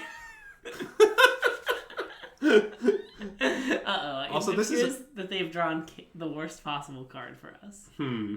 Maybe they'll miss or hit only Manorels. That is very bad. Yeah. Because the issue is that they gain 4 life and then they exile Brutal Cathar and gain 4 more life. Yeah. And then I think we're pretty dead. Our only remote out is that we could draw. What do you call it? What just happened? Wait. Can you open They can't pay ward. Oh, they can't pay ward. This is an opponent getting ward. Wow! Got him! I mean, we're still losing. But... Okay. Wait. You might not want to play it. Do we want to consider flipping situations? Oh no, wait, we probably should. Their attack is for 6 in the sky. I guess Adeline also just doesn't really open good attacks for us, is the thing. Yeah. Alright, I'm down, let's pass. And we'll make a 1/1? Yeah. It's a flawless plan with no issues at all. No, none. Why did they choose that ossification instead of the other one? Oh wait, they pay the word one, but they sell this one? Well, you don't have to... Ossification doesn't gain ward, famously. Oh, wait. Yeah. Look, Marcus, I have no idea why. Sorry, I thought I put target this, but it got counter. No, that's not true. They hit the ossification and got Giada back. Not that really explains anything that happened. But, they're sticking to the plan. Yeah, they certainly are. Their plan to lose? To lose, yeah. That was unlucky. We need to draw any spell.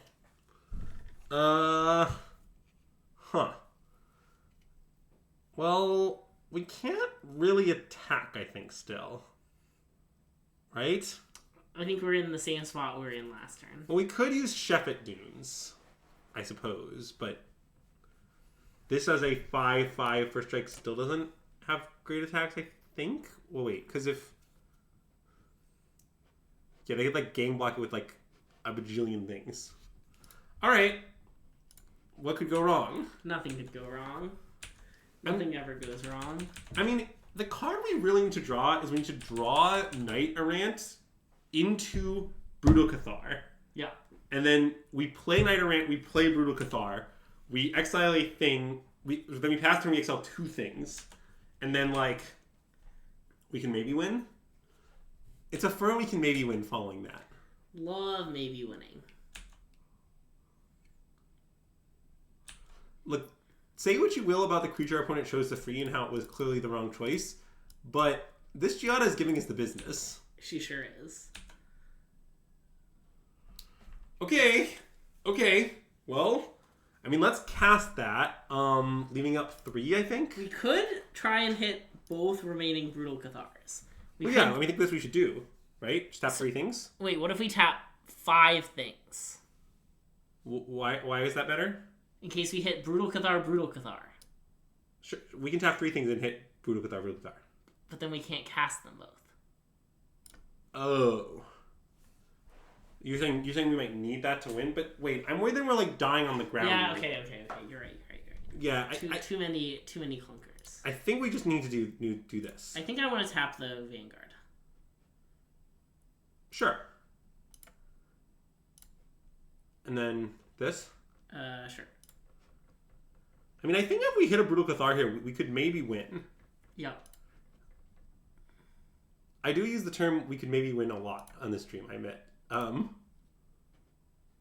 Alright. Well, this is what we hit.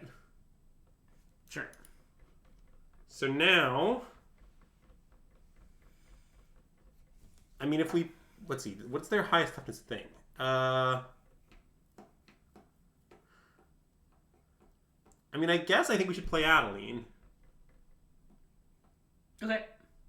I like Adeline. I guess we don't have attacks. I think we should play 2 things. Yeah, I mean, I guess the only reason to play the other guy is the Ward 1, having double Ward 1. But I just I don't think see that matters. Yeah. Also, we're not dead on board, but we are dead in 2 right now. Yeah. But it's possible that our attack on our next turn can be, like, lethal-ish. Yeah. That's the thing. So, you know, it's a plan without flaws. Like many of our plans. No flaws here.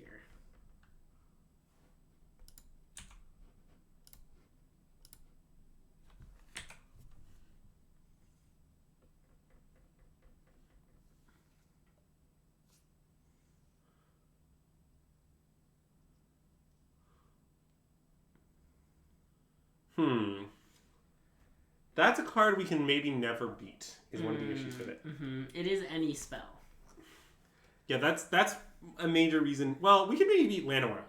That's a nice one. We could have beat another bishop, maybe, with them having no angels. Yeah. Well, Bishop would gain them a lot of life, right? Oh, no, because this is only Angel. Yeah, never mind. The other one is Angel or Cleric. Yeah. Yes. Okay. What creature type would I say that represents? Well, I think the creature type that represents the most, as we all know, is cars. Yeah. So I would say cars, yeah. I think we can all, as a society, agree that that's the most... Our opponent was really supposed to attack us that turn, I think. Okay, well now I think we should play Coppercoat, use Chef Dunes to make a big attack. I think. I mean, right?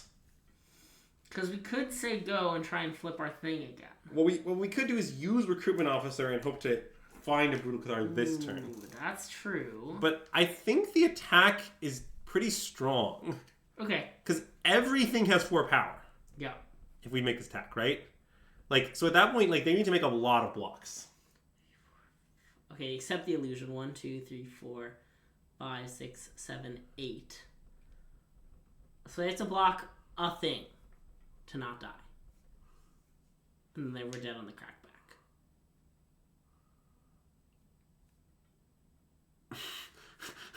Sam Black coming with a classic on a scale of 0 to 4 question. Well, so you don't think we should do it, Greg? I mean, we're not actually dead on the crack... Oh, no, wait. I guess we are just dead on the crackback? So you don't want to do this? I mean, we could do it and hope they make some bad blocks and that we win. Maybe that's the right thing to do, but... Also, we're not attacking with Brutal Cathar, so actually they could just, like, take it. Basically. Okay, let's use this. Okay, do that. I have none of that card. What is the card we're talking about? Okay. Invasion of Ikoria. Which one is that? XGG? XGG. I don't know. I think I might own that card. But I don't know how many. I think I own, like, a small number. Like, 1. Okay, so now... But I'm not 100% sure. So, we should exile this. Probably. And then we should make a smallish attack of our creatures that actually attack profitably. Yeah, like Adeline and the Knight-Errant. Well, definitely those, but then it's like, once a 1/1 is going in, like, is this, like... Yeah, because all their creatures that aren't these two, like, isn't sending 4 ones kind of better? Yeah, I mean, the issue is that it gets better next turn for those creatures, but... Well, that's true. But I still think it might be... I think we need to push damage. Do it. And maybe... No, this gets blocked by the 2/2. No, Okay, yeah. No, not that. Just this, I think. Yeah. Could also be this, but I think with the ability is relevant. Yeah, okay. Yeah, just this.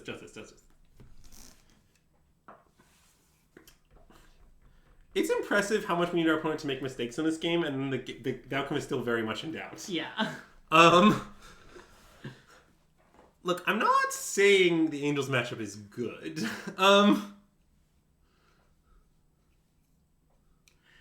Do they not know that those things have flying? I don't know. That would explain much of our opponent's behavior, if that's the situation. I would like to state this is really a brilliant attack by us, given these blocks. Anyway, sending those human tokens made the difference, Greg. That's why they blocked. They were afraid.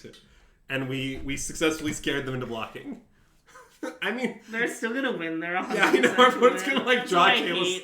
They're going to draw Kalos right Reconstruction and cast it, and we'll die, yeah. Oh, man. Wait, no, they're not making... They need white, right? Yeah, I think they drew Kayla's. I'm a prophet. Oh no, chat. Why? Well, They also might have drawn it last turn, to be fair. That's That might explain that block. Where they drew Kayla's last turn and they were like, eh.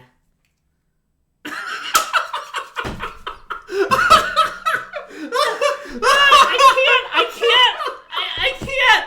What's happening? I'm so perplexed. I can't take it. Oh my god. They are really diligent in their taste as a clever conductor. Yes. It's anyone's game here. It is. That's accurate. That's just the truth. Okay, now I get to use Chef Patines in Alpha, right? I think so. I assume it's very good. Yeah.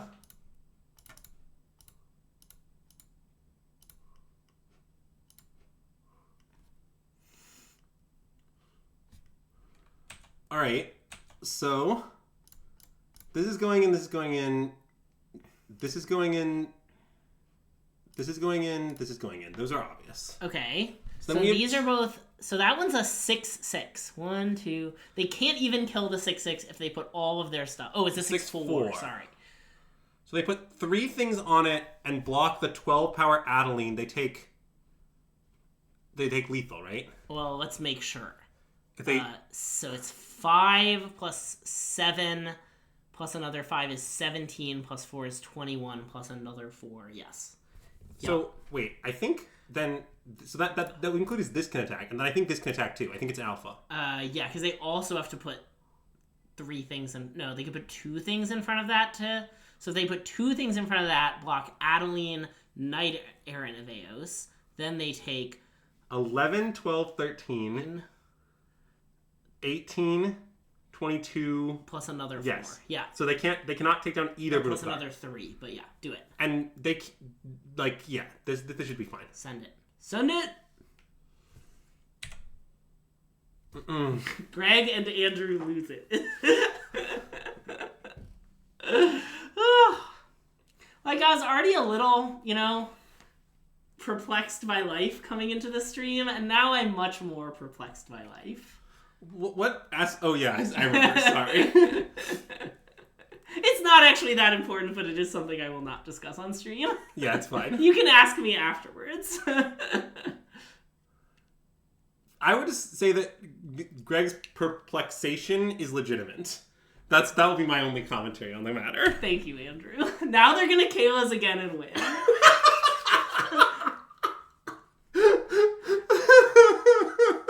This is a nice 0-3 match win. Oh my god. Don't say this was certainly a game. Now they're gonna cast company. Okay. I think we can beat that. You never know. I believe we will find a way to overcome this level of opposition. Oh my god. Alright, well that was quite the match. Quite the match. Alright. That took a while. Let's get back in the queue. Let's get back in. I can't. I just can't. I don't know what just happened. Baby, Mono White's too good. Best deck in Pioneer. Let's go. Let's not go too crazy. No bad matchups. It is one of my favorite matches we've ever played. Yes. Yeah. There's a chance I own 2 Invasion of Ixtalons upon consideration, but I'm not sure I do. Okay. I need to check. Because I think I opened one at the pre-release. Okay. And then I played it as 7 mana Baneslayer Angel. Okay. But, yeah. Wow, our opponent's in the 3-0 bracket. I suspect our deck might be better against someone in the 3-0 bracket. That makes sense. On average. Just because I think White's mostly, we're trying to do a thing here. We're trying to exploit them a bit. Yeah. And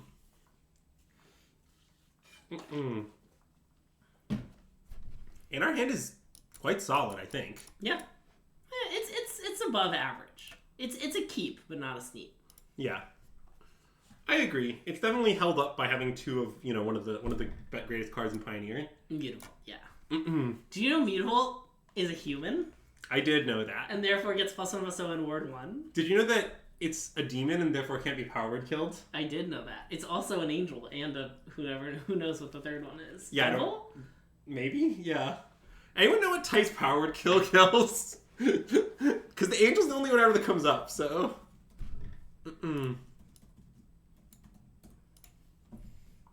Non-devil, non-dragon.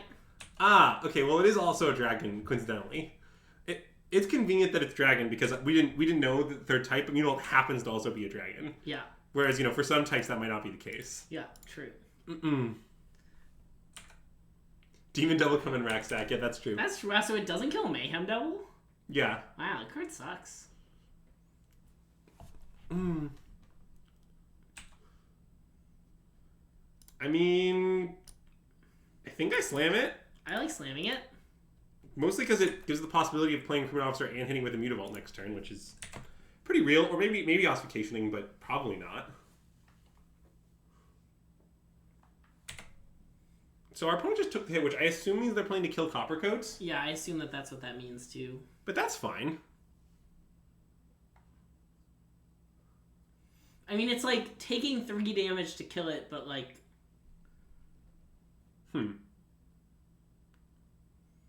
that was very I think strange. they thought it had Ward 1. Ah, the classic Phantom Ward 1 angle. Alright, so let's play a Mutavault and then be very careful. Because we need to fire one up, right? Yeah, I was wondering if we were supposed to play 2/2/1s. Oh wait, maybe we were. I'm sorry, I did this on autopilot. Did I punt? I think I punted, sorry. It's probably fine. I think we were supposed to play 2/2/1s. I just made that play without thinking. I assume it'll be about the same amount of damage.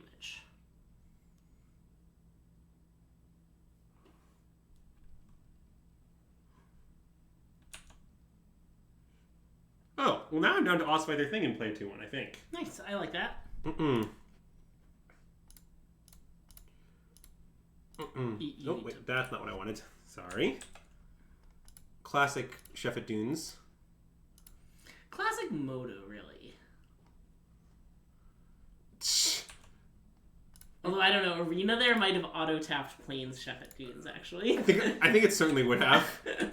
Look, you can say many things about the Arena and auto-tapper. Its situation related to non-basic lands is not one of the nice things about it. That's accurate. Also, as the authority on what the Arena auto-tapper does and does not do, I can confirm that. Yeah, that's true. You, despite the fact that I play much more Arena than you are the authority on this. Yes, it's insane that that's true.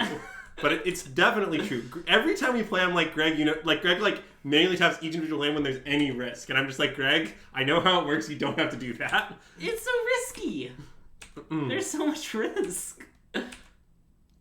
Okay, now I'm not sure what we should do. I mean, I kind of want to recruit. I want to recruit also. All right. Wait, I kind of want to play Mutavault, recruit, leave up Chef at Dunes.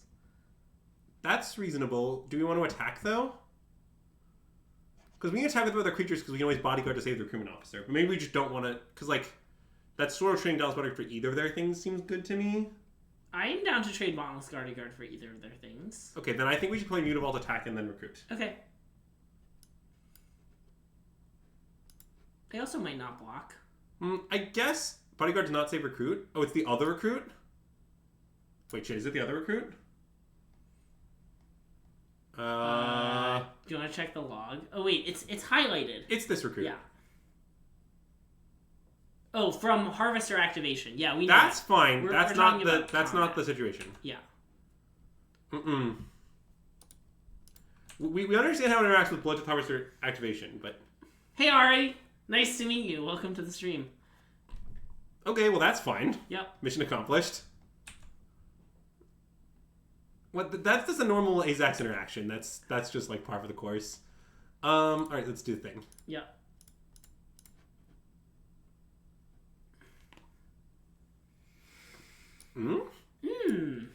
Seems good. I mean, we might be pumping up an army of Mutavolts here. Uh-huh. Like, it might be time to just take the war to our opponent in the form of just millions of Mutavolts. Great question about today's... You're here every stream and you've never experienced this one. You should know by now, but it's a bit. Great question about today's candle sponsor. We've got a nice berry mandarin candle from Target. Probably my top 1 Target candle, honestly, and I just bought a new one. You can see this is fully filled.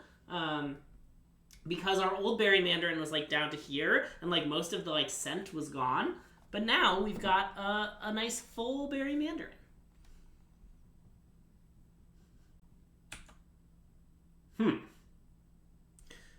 So the question is, do you want to... Oh. A lot of options now. Which one of us is the PT winner and which of us is the GP top 8 competitor? Tag yourselves. It really could be either of us, I think. So that makes me kind of like the make all the Mutavolts big line. Yeah, you want to, like, animate 3 Mutavolts to themselves. Yeah. Play Bodyguard, play Thales Lieutenant, and our intent is to, like, next turn smash for a billion. Yeah. Because we do miss out on, like, 6 damage this way, but I guess... So, because the other line is to just ignore Bodyguard. Animate a Mutavolt, animate a Mutavolt. We can animate 1 Mutavolt, play Bodyguard, animate another Mutavolt to itself, play Lieutenant, attack with the Mutavolt we animated.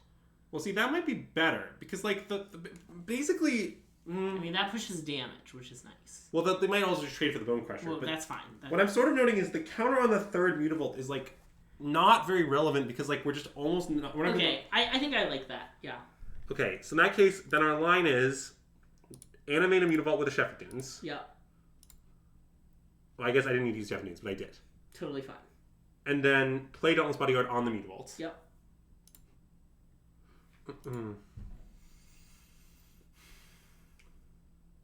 Right, and then we play this. Yep. And then with that trigger on the stack. Yeah, the usual trick. Yeah.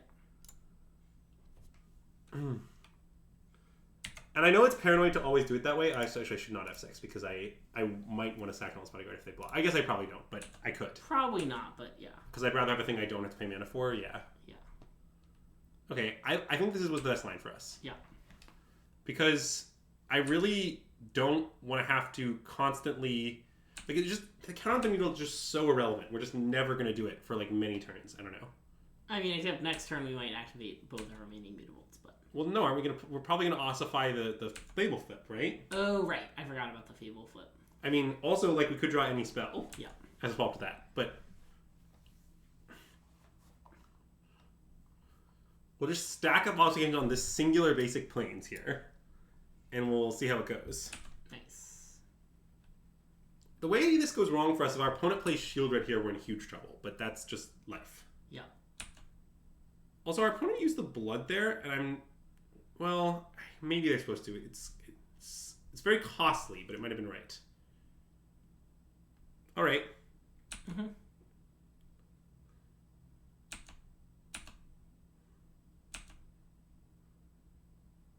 All right. Let's ossify. Right? Yep. So we ossify the reflection. And then we definitely want to fire Mutavault and play Bodyguard. I don't know what Bodyguard is supposed to protect. I guess just the Thales Lieutenant. I think so. And then if they block, we just trade the Dauntless Bodyguard for their Blood Tooth Harvester. That seems pretty reasonable. Yep. And if they block the Mutavault and trade, that's okay. Yeah. That just happens. I think so. I think that the 2/2 that grows and doesn't cost mana is better than the 3/3 that, like, does cost mana. Like, 2 mana a turn is a lot to pay.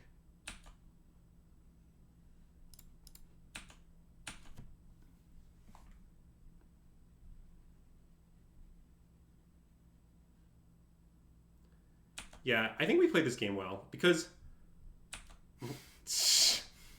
That's great, Azax. That's absolutely great. Well, it's 2 mana if you count the Mutavault itself. Alright. Wow, I would have sacked there every time. They're Hellbent, though. I would have sacked there every time. Yeah, I don't know if basic Planes of the Truth. I think there's a chance that it's reasonable to play. There's also a chance it's unreasonable to play, but I wanted to give it a chance. All right, let's play our stuff. I mean, we're certainly doing a good job of beating up Red-Black with Knight-Errant of Eos on this stream. And certainly doing a good job of defeating Angel's opponents through just incredibly tight technical play. So, you know. I still can't. I'm not over it.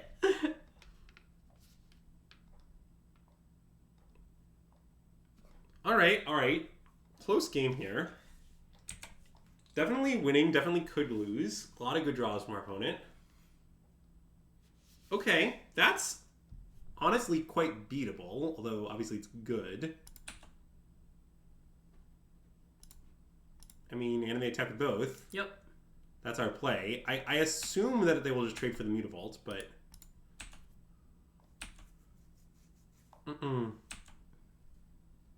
You were at the ball game earlier? Wow. That's very uncharacteristic, Azax. Sam didn't want to see you? Which Sam? Presumably Sam Sherman. I see. Noted nearby liver of Azax. I didn't know that. That's why I said it was noted. Because I was worried you wouldn't note it. Oh, they were going to the same game, but you got sick, so you skipped. Should I use Shepherd Dunes? You can't, right? Oh wait, I don't have mana. Sorry, never mind. Good call. I should not because it is not a legal play. Nice. Is a strong answer. I mean, next turn though, I could see doing it if we draw a land, because it like sort of makes them jump off with their reflection. Yeah. I mean, sort of being that if they draw any kill spell, it doesn't. But yeah. I guess probably we just won't end up doing that, huh? Oh. Okay, well now I think we should go for the throat. Go for the throat. Yeah. Unfortunately, the problem with us going for the throat here is it is bad against go for the throat is the issue. That's true. Yeah, so we're going for their throat, but we're hoping that they will not then go for our throat. It's too bad we didn't have one more mana. We could have just killed it the old-fashioned way. Well, but then we wouldn't have them dead, so never mind. Well, we could have. I would describe that as inadvisable. I think if we had another mana, I would strongly consider it. Okay. Just like get the 2 counters, remove them on the thing, put them to 2. Yeah, so I've boarded like this before. I think I mostly stand by that. Yeah. Send it. I always diversify my ossification just because you never know when a red-black opponent might board in Stone Rain. You have to be ready for that. I mean, this hand's a keep. It's a little awkward, but there's no way we can mull. Yeah. And like, what's good about it is kind of like, you know what's a good draw after we keep this hand? Basically, all spells are good draws. And lands aren't even that bad, although they're not great.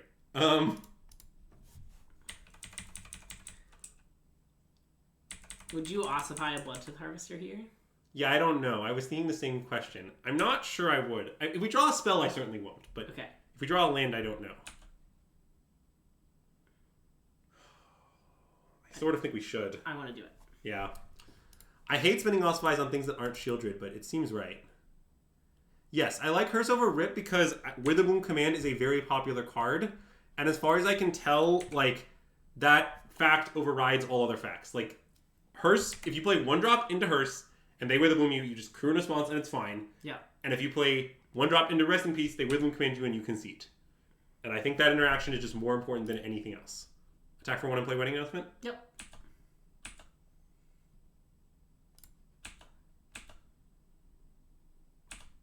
Exactly. My Brutal Collage just became Ossifications, sort of. So, like, I don't think that change meaningfully impacted my match against green. But I do think the choice to play Knight-Errant of Eos hurt my green matchup slightly. That only works if there's a card to eat. That's true. But I think there's usually a card to eat. I don't know. Like, this situation doesn't always happen on exactly turn 2 either. Like, I don't know. I'm really tired of losing to Witherbloom Command. Okay, well, this is notably bad, but we do at least get to play Knight-Errant. Yeah, and play a free officer first. Yeah. Well, we wouldn't want to... You would really prefer to convoke this for 2 things instead of 1 thing. guess in this case it didn't matter, as it turns out. But yeah, let's get these things.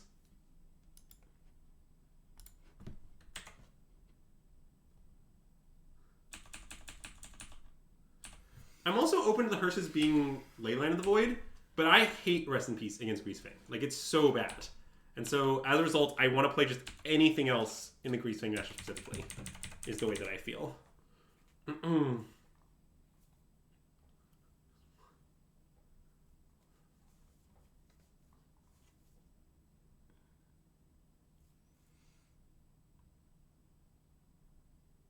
Oh no, it's Castle Lockdwayne, the only card that matters in the red-black mirror. Nice. This is a reference to when someone informed me of that fact. And then I beat them. Alright, so we want to leave up a Gonjo and make a... I think we want to leave a Gonjo and make a biggish attack. So I kind of like Coppercoat Vanguard send with the team. Yeah, I think so too. Would we play Tormod's Crypt? I'm willing to... I've thought about Tormod's and I'm willing to consider it.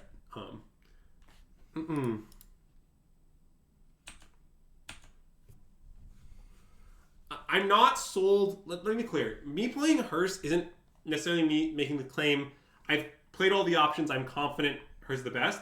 It's me saying I'm just so off Rest in Peace. And this is the manner in which I've chosen to be off Rest in Peace in this particular configuration, but I'm not married to it. Okay, so I should wait to the combat damage step here, right? Yeah.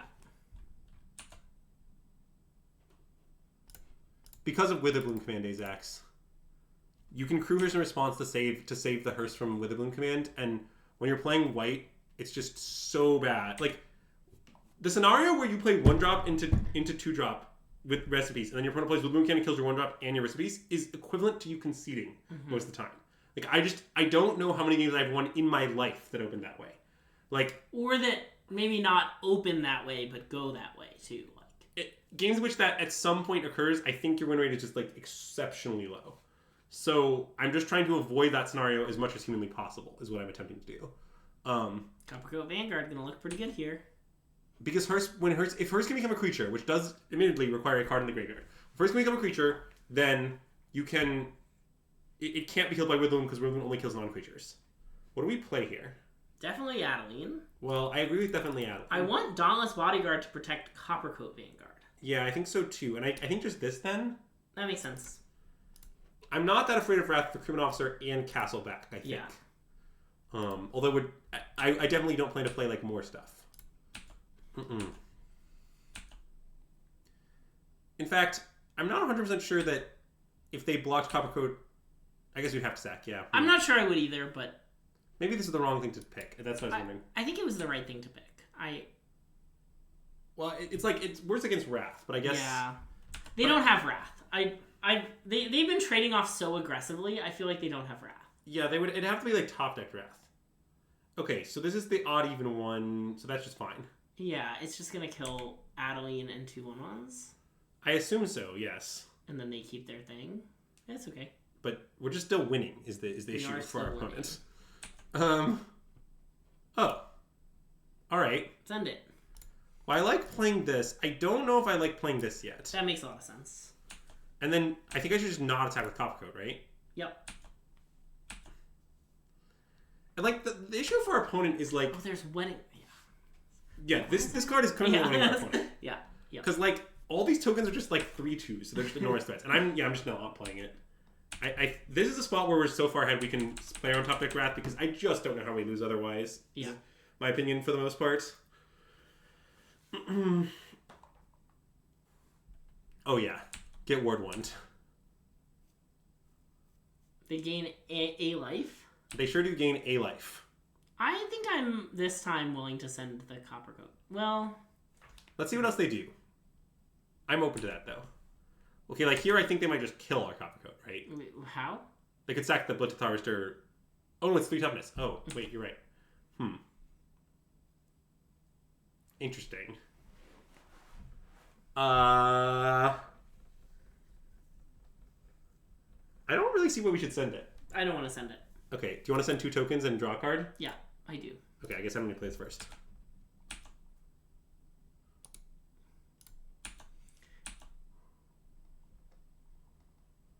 And with an announcement, I'm also willing to commit this Oh, point. I was gonna say, yeah. I want to see how they block, but yeah, I'd like to commit it. I just think, yeah, we're drawing a card. We have 3 things in play. It's just we're not going to lose the We have draft. a castle. Mm-mm. You look them in the eye, they don't have the wrath. I mean, yeah. They were making so many trade-offs, like... Oh, I don't think they had the Extinction Event. Yeah. I think they drew it. Oh, yeah.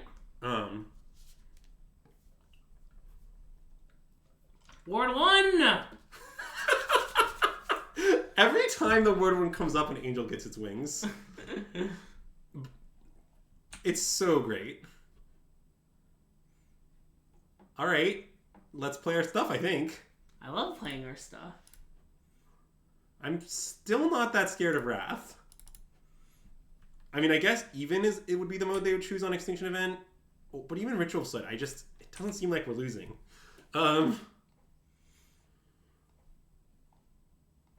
Yeah.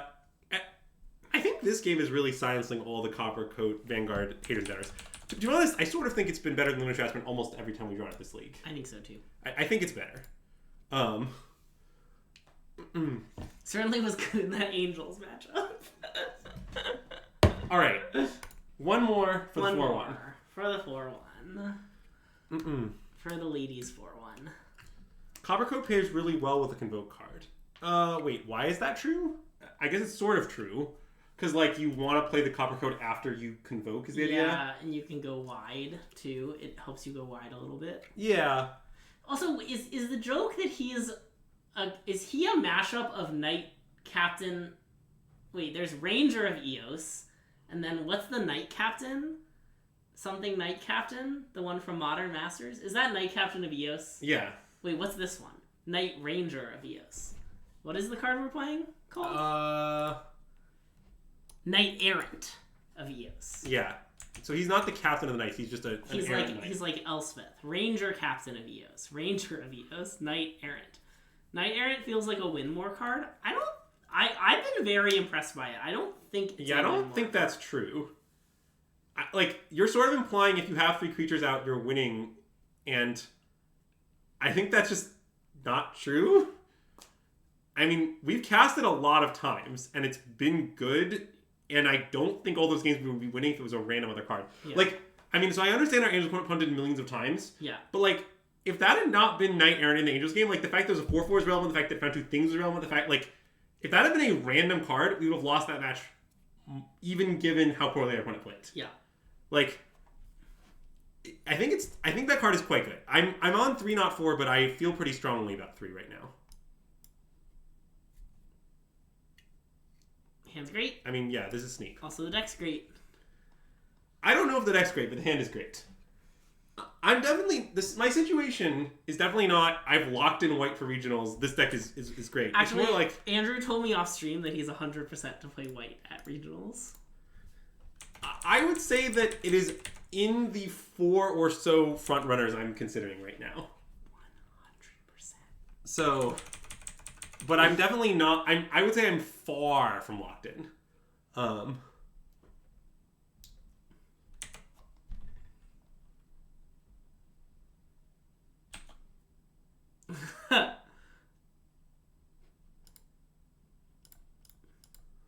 So, Banjo Cargo, if you think there's fewer than 4 playable Pioneer, do you think that Mono White is one of them? Yeah, I was gonna say I think the way I think there's 0 playable Pioneer decks. I sort of think you can play almost anything in Pioneer. I think most of the edges in Pioneer aren't really being gained on the deck grid sheet. I mean, if nothing's playable, then everything's playable. Yeah, it's definitely a syndrome angle. I assume that all everyone in chat got that reference. Yeah.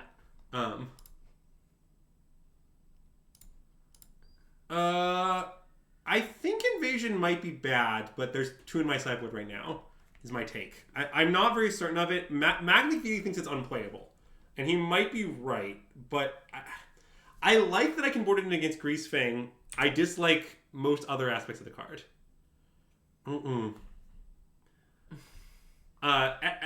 When everyone's super no one is a quote from Syndrome, the villain of the classic movie The Incredibles, which I love, by the way, chat. Incredibles is like one of my favorite movies. Like, it's in my like top 30 favorite movies I've ever seen. Wow. It's not in my top 20, but it's in my top 30. This game is going poorly. Agreed.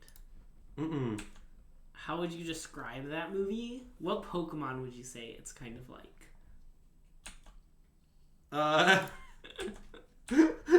It's a reference to ASAC Syndrome, an Israeli DJ. Oh, that's a really good reference. I don't know if you just made that up on the spot, but that's some of your best work. He definitely just made it up on the spot. Well, maybe he had it locked and loaded. Maybe he just frequently explains that it's an Israeli DJ. Nah. The ASAC Syndrome would be a good movie. Is that a movie about, like... It's about a Magic player who despite being reasonable at the game, just constantly tilts off and concedes games aggressively, but then somehow has reasonable results with Mono Green anyway. That's the movie. It's kind of a Rocky story. About who he just keeps getting more and more tilted, but then he, eventually comes to realize the true meaning of friendship and, like, wins a Pioneer Challenge. Does Opus mean they have Gearhulk? Yeah, it does. Okay. Like this right here. I'm good. Yeah, I'm good too. Wait, is ASAC Syndrome a real artist? That's really funny. No way. Oh my god, what? So typically... Wait, do you listen? We need to listen to ASAC Syndrome. Yeah, we really should. I'm down. So, against the Gearhulk builds, I think that Graveyard Hate is good. Okay. Because, like, they don't actually usually have any sideboard jukes. So someone once asked on Mono if you were him. That's... Whew. So I think this definitely goes... Ossifications? Yeah, I think Ossifications, should go. I mean, they're clearly worse than Destroy Evils, and I doubt we want much of that. Yeah. It's like, this is a reasonable config. No. Then the question is, like, well, like, but maybe... Like, I think these might be good still, though. Because, like, destroying Gearhulk is something that comes up. And it kills Fable? Yes. Like, I don't want a lot of it, but the ability to destroy Gearhulk on a card that isn't otherwise dead seems, like, pretty worthwhile to me.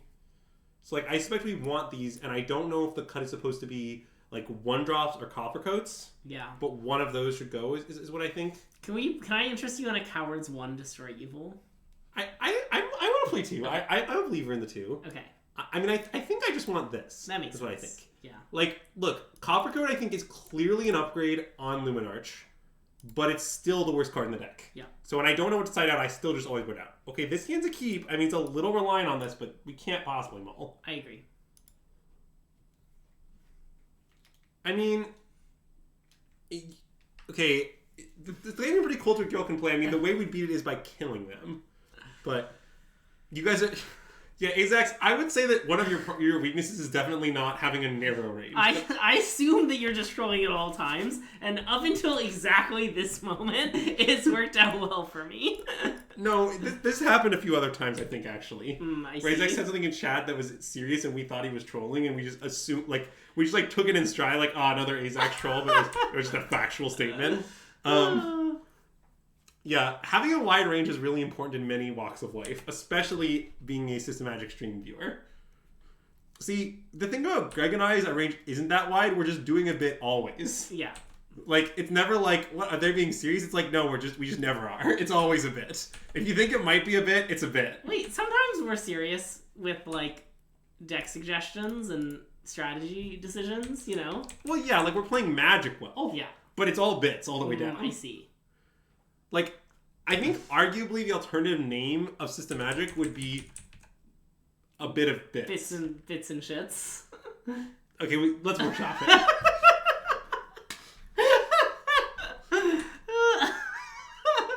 Alright, so now I think whatever we play is going to get Make Disappeared. Okay.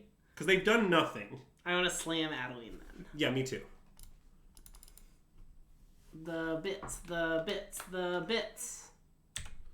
Speaking of bits, you've not been Greg's thing mean. God. Your favorite reward, Greg. I even made it more expensive, and it's still being done. I'll have to make it more. I'll have to make Andrew Matches My Energy cheaper. Try and entice him, you know? Oh, man. That would be very funny. You just jack up the price of yours and reduce the price of mine. It's a sale on Andrew matches Greg's enthusiasm. No, we did make it twice the amount, yeah. Well, it's kind of a supply and demand thing, chat. If rewards don't get redeemed very often, we will keep making them cheaper. And if they get redeemed frequently, we will increase the price. And if they don't get redeemed even when they're incredibly cheap, we'll remove them. Yeah. That's the process. But we do believe they're all still too cheap. Yeah. I do think that is broadly true.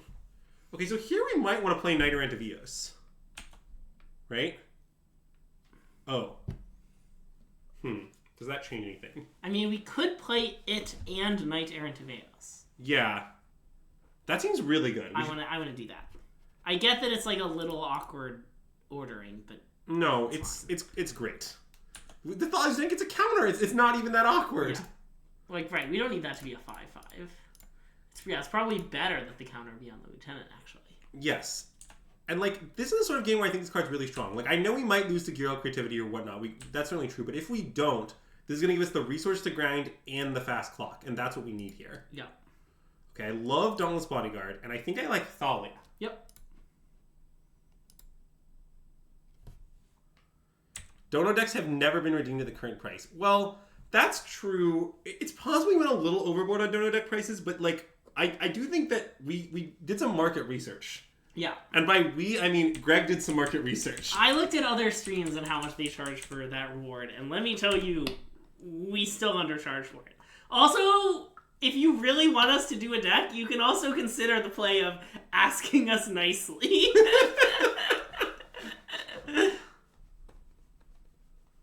The goal isn't to make all rewards unique to the Lord. Yeah, that's true. I do agree with Sam on that. Like, it is true that we want to respond to supply and demand like some, but like the end state we're going for isn't everything is needed exactly equally often. Can we please play Neoform and Modern?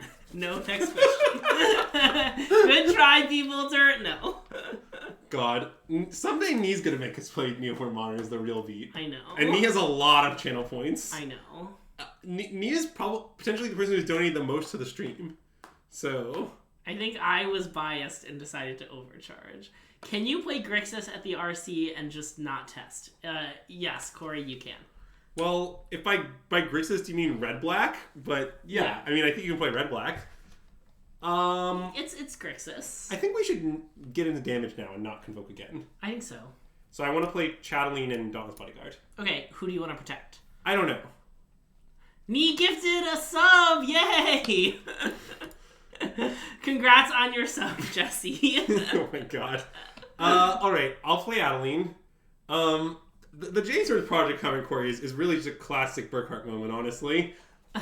Corey, I didn't know you were going, to be honest. But yeah.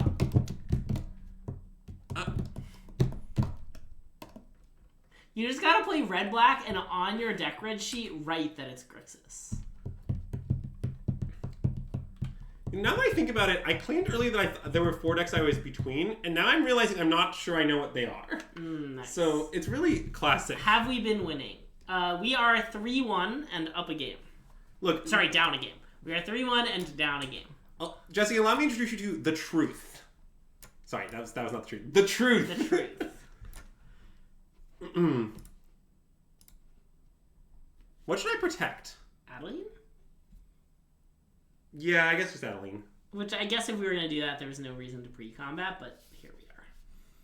Well, I think there still is, maybe. Hi, System Magic, long-time lurker, first-time poster, big fan of Modern Burn, and hoping you could stream it so we could learn the deck. Well, we'll consider it. I will point you to our somewhat recent Modern 7 Blast, which you can go watch on the website youtube.com/@systemagic.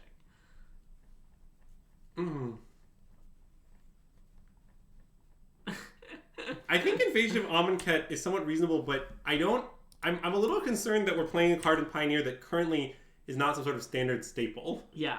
But, you know. 7 Breach. I mean, 7 Breach is nice. Where, to be clear, it's 4 Breach of the Multiverse, 3 Through the Breach, 0 Underworld Breach. Wow, you'll be so sure to subscribe. Thank you. We appreciate it. God, see, the problem, H-Fing, is you're trying to out-earnestness troll Greg, and you should know that's impossible. That's like a fool's errand. Like, Greg's just gonna you'll say earnest things, Greg will earnestly respond, and you'll just go back indefinitely. I love being earnest. It's just like, you're not gonna get him. Like, you think Greg's gonna break, but he just isn't. I just don't know what to tell you. Yeah. Yeah, as far as Invasion of Amonkhet goes, I definitely think... So I know some rogues lists play that card, and my opinion on them right now is... When I played against those shells, I thought Invasion of Amonkhet was pretty impressive, and I thought the rogues decks were horrible. I see.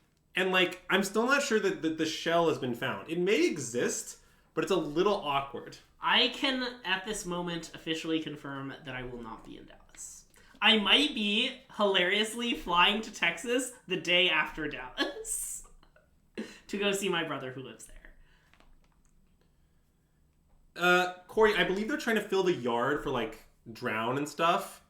But drown it into the story, and also just attack it and deal it 4 damage and flip it, is the 2 things they're trying to do with it.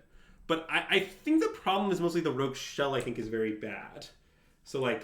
So we need to block... Oh, we don't need to block. We don't need to block, but I think we may as well block.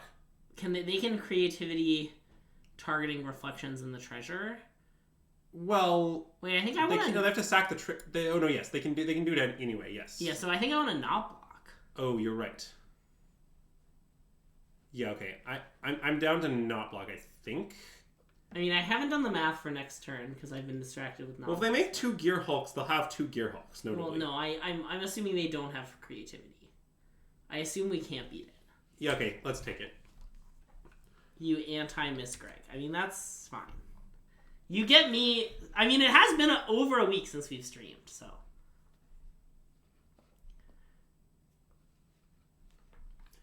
Yeah, I mean... Sam, I wish you the best of luck playing that the energy. I am skeptical, but I could be wrong. I mostly just think that the problem with the Rogue Shell is it forces you to play a 2-mana 1/3 flying. And the thing about 2-mana 1/3 flying is it's not a very good card. Thanks, Jesse. I guess maybe this was a reason to block. You don't get to see me in Dallas. No, you sure don't. Greg isn't going to Dallas, so... No, if you come to the NRG, yeah, I'm not queued for Dallas, and I'm not gonna go. Yeah, and Jesse's savagely not going to Minneapolis, so you're really doing a great job of missing each other. Yeah. At least that's my understanding. This is the NRG weekend. I think there will be a stream. There'll be a stream. It's the NRG this weekend. I will notably be there Sunday, probably. With 70% probability, I'll be there Sunday. I'll be there Sunday, maybe. And I will not be there Saturday. No questions asked. Yeah. I will hope to also... I mean, I won't be hungover, but I will be there and with you guys getting drunk. So, we'll see. Challenge accepted. You hear Greg is going to be at Energy Champs in Dallas. Okay, well... Yeah, I'm not very interested in being hungover in there at all. Like, that doesn't sound like something that interests me. I like how one of their... Wait, do both of their Gear Hulks have 2 heads? I guess they both do have 2 heads. One is just kind of off to the side. Yeah, that one's got 2 heads. This one definitely has 2 heads. Yeah, there are 2 heads. Oh, right, so our opponent, I think, is going to take out our Hopeful Initiate because it can destroy Gear Hulk. That makes a lot of sense, yeah. Although, really, I think we kind of need to just build up now. Because the thing is, with all these Knight-Errants, we might be able to, like, just go wide enough to beat the guilds, although the reflection is a problem. Oh, God. Reflection Gear Hulk. Well, okay, but they can't... Hold on. They can't kill our other Hopeful Initiate. I think we're not dead. Yeah. Wait. Oh, Prismari Command doesn't do it. I see. So, wait. So, they're choosing... Okay, well, I guess I'll sack this. That'll teach them. It won't fizzle the spell, but, they don't know that. What was their other choice? Draw 2, discard 2? Yeah. And which I assume targets. As a follow-up to this chat, on the topic of creativity lists, I am quite skeptical of the Gear Hulk creativity list. I think it is worse than Xenoworm. That is my opinion. Alright, so... I sort of think we might need to kill Reflection, weirdly. I mean, we could chill. You mean like wait till their turn? Wait until they target. Yes. But, oh wait, I don't want to do that because then what if they just pass? They'll waste our turn. Yeah, okay. I think we should just kill Reflection. Okay, kill Reflections. I think we should kill Reflection, and then I think we should be mana efficient, which I believe means playing Thalia. Yeah.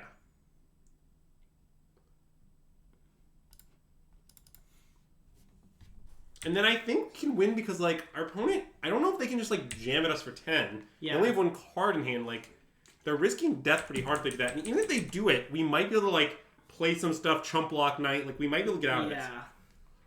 So the reason I think that the Gearhulk list is worse is that there's too many decks in Pioneer that laugh at Gearhulks is the main issue. I'm worried there's too many decks that go over the top of you. Like, I think that, like, for example, Green sometimes beats you just, like, doing the Creativity Gearhulk thing. I think that Lotus frequently beats you doing the Gearhulk thing, whereas Lotus is actually, I think, unfavored against Xenoworm. I think that Xenoworm also is, like I've even heard reports that I cannot confirm that Red-Black Sack can sometimes beat you just, like, making Gearhulks because they can tap block them over and over again. Whereas, like, if they take 30, they lose. Yeah. So it just seems like, as far as I can tell, there's, like, many matches where this is true, and I don't think the, like, plan B or, like, consistency aspect of the Gearhulk just, like, makes up for that massive drop in power. Yeah. I think there's too many decks like that. So my recommendation is that if you're playing Creativity, play Xenoworm. I don't know if I recommend Creativity or not. I have not explored it much in my testing yet, although I plan to. I mean, I plan to explore more or less every reasonable option. Nice. And you'll get to see a lot of that by continuing to view System Magic streams. Yeah. Wherever you're watching this stream, be it Twitch, be it YouTube, be it downloaded, burned onto a DVD, and on your DVD player. DC, I don't know if that's really true because usually what happens is the first two pings go with the Coppercoat and then they'll kill everything they want to. Like... It is one of very few decks to have ever 5-0'd on the System Magic stream. I mean, I think this league was a good showing for humans. Also, the league isn't over. But I think... Yeah, I think our deck mostly looked good. Gearhulk. Yeah. I mean, we are... No, it's present on humans is the question there. Oh, yeah. Granger Cat asked, how do I feel about this? Sorry. I was a few comments behind. Well, we are going to 3-2 where one of the matches we really shouldn't have won. We could 4-1 still. Yeah, okay. We're not even dead in this game, much less this match. What do you mean we're going to 3-2? Calm down. We're not going to 3-2. They just resolved to dig through time. It's anyone's game. All right, I want to play Knight-Errant, I think, after I play some stuff. Well, yeah. I mean, do we want to play around Make Disappear is the question. Well, even if we can't really, because they can sack the Mutavault. That's true. So, well, they can't because of Thalia. That doesn't work. Oh, you're right. Okay, Protoballs, what you just said is really untrue. Blue-white control is one of humans' best matchups, and the data confirms it at the RC. It's like very lopsided. It's maybe the deck I would most like to face playing humans. So that's like really untrue. So I think I like Hopeful Initiate, Convoke for 4. Why? Do you want to play Coppercoat? No, there's no reason to play Coppercoat first, right? I guess that's true. Okay, I mean, it's because we could change what we convoke, but I guess it doesn't matter. Okay, I think you're right. Let's play Knight. Yep. And if they want to sack a Gearhulk to Make Disappear it, no, that's fine. Fine. Yeah, we don't need... I'm not afraid of that. No, yeah, Protoballs, I really don't think that changed things much. I cannot remember the last time in fact, I am not sure that in my life I have lost a blue-white playing this deck. Currently, previously, standing on my head on the moon. I don't really know what to say. I think it's one of the best matchups for the deck. This, I guess? I mean, why not Adeline to be mana efficient? Well, we could play 2 and 1 as mana efficient also. Oh, sure, okay. So, like, it's because I think we're trying to swarm them. Okay, sure. Yeah, let's do it.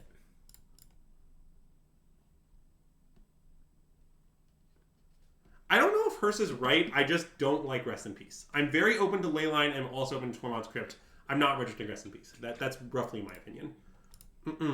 And Max thinks Invasion is unplayable, which I'll keep saying as I play it. Yeah, I agree with the statement. If you think blue-white beats humans, you should play blue-white. That's certainly true, but it really doesn't.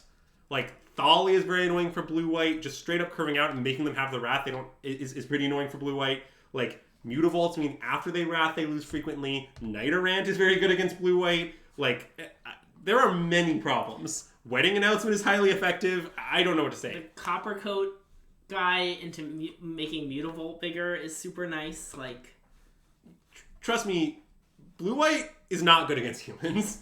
I'm not saying that, like, it's unlosable or something, but it's maybe humans' best matchup. 3 mana kill Thalia. Let's go.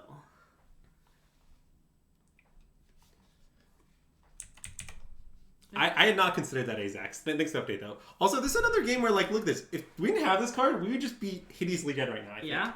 And we're kind of just still fighting through just, like, hordes of, like, Gearhulks and, like... Yeah. Nonsense. I don't know. I'm telling you guys, don't sleep on new Venerated Loxodon. If you slept on old Venerated Loxodon, don't sleep on new one.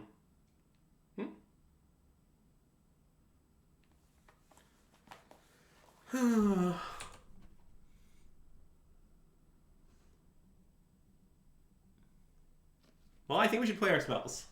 Yeah, does the order matter to you? I guess Adeline first is maybe a little better. Okay. Because I don't want to get Make Disappeared. Yeah. And if they Make Spirit Thalia, okay, sure. And then I think it might... Oh, wait. We're not playing Second Spell, are we? Because we can use 2 Initiates to kill a thing. That's true. Wait a minute. What are our attacks? Is it everybody? If we kill a Gearhulk, it's pretty good. I mean, they could kill Oath Initiate and prevent us from killing Gearhulk.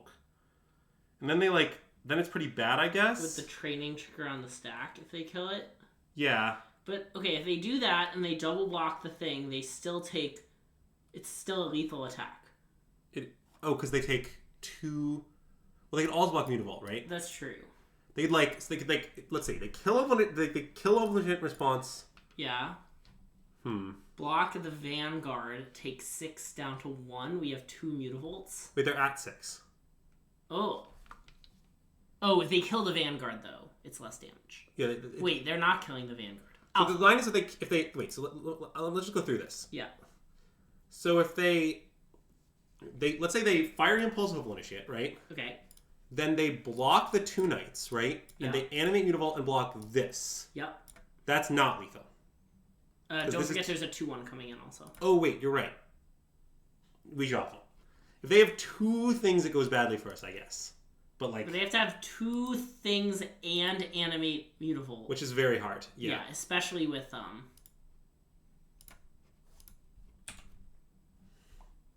you're putting those training triggers first, just in case, you know. This might confuse and disturb our opponent. Oh yeah, look at this Ward 1. Really coming through again.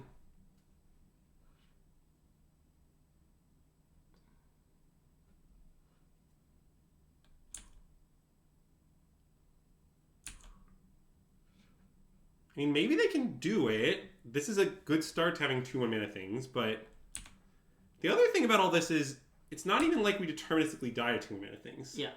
In fact. But I mean, look, I am pretty, I'm not saying that I know 100% after this one league, but this league, I would say Coppercoat Vanguard has heavily outperformed the March Aspirant. And in my past leagues, I would say it has outperformed it and been close. Yeah. So, my opinion at the moment is, I think Coppercoat is better. I don't think it's, massively better. Yeah, and that's us beating 2 Gearhulks, being Creativity 10. Once again, play Xenoworm, chat. do not do this. Anyway, yeah, I think I like the way we sideboarded. I mean, Coppercoat looked fucking great there. That's true. But I don't know if we should, the only reason I can see is cutting this. Or cutting Kithian. Cut a Destroy. I want to cut the Destroy Evils. You just don't believe in them? I don't believe in them. Even the Killing Fable thing? Yeah. They still got a 2/2. It's so slow, It might be bad. I just feel like in the game we just played where killing a Gearhulk there would have been completely game breaking. I guess that's true. But I guess maybe we can just rely on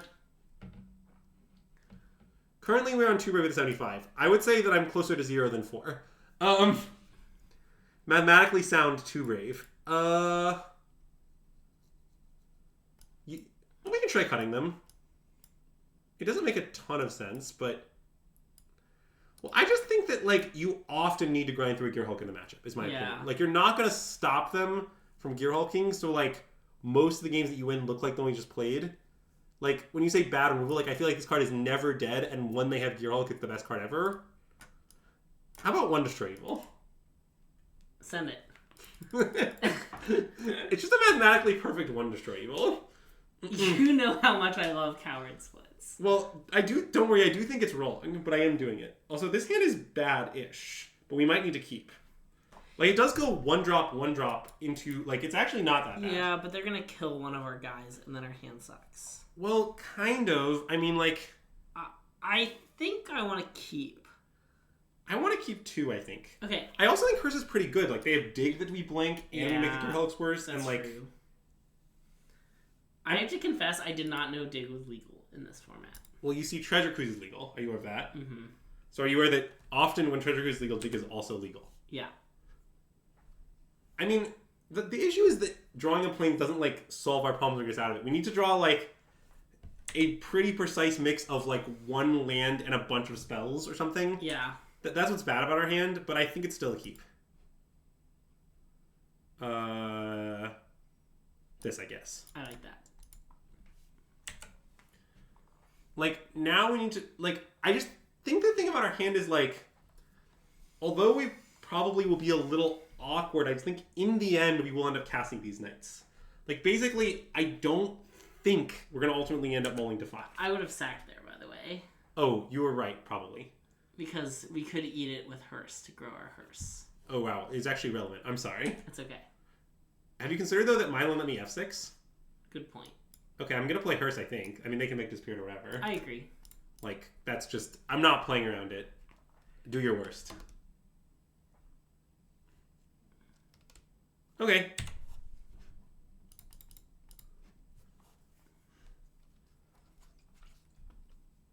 Mm-hmm.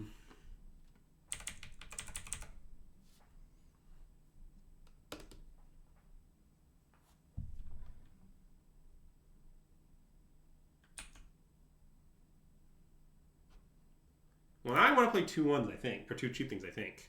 Okay. Seems reasonable. I like it. Just like the Naked Adeline is just so medium, and this set is up for a potential Knight next turn. I know it's not like guaranteed or anything. Yeah. But like a situation I can pretty legitimately imagine is like, okay, they kill one of our guys, they do something else, they play Fable or what have you. Yeah. And then we draw a land and we just play Knight for 1. Knight for 1's fine. Like, our deck has a lot of 1-drops. Like, I understand that maybe our expectation is only hitting 1 thing at that point or something, but yeah. I'm still down. Also, they can't have that many make disappears, the other thing. I mean, they could have 2 more, I guess, but, you know. Like...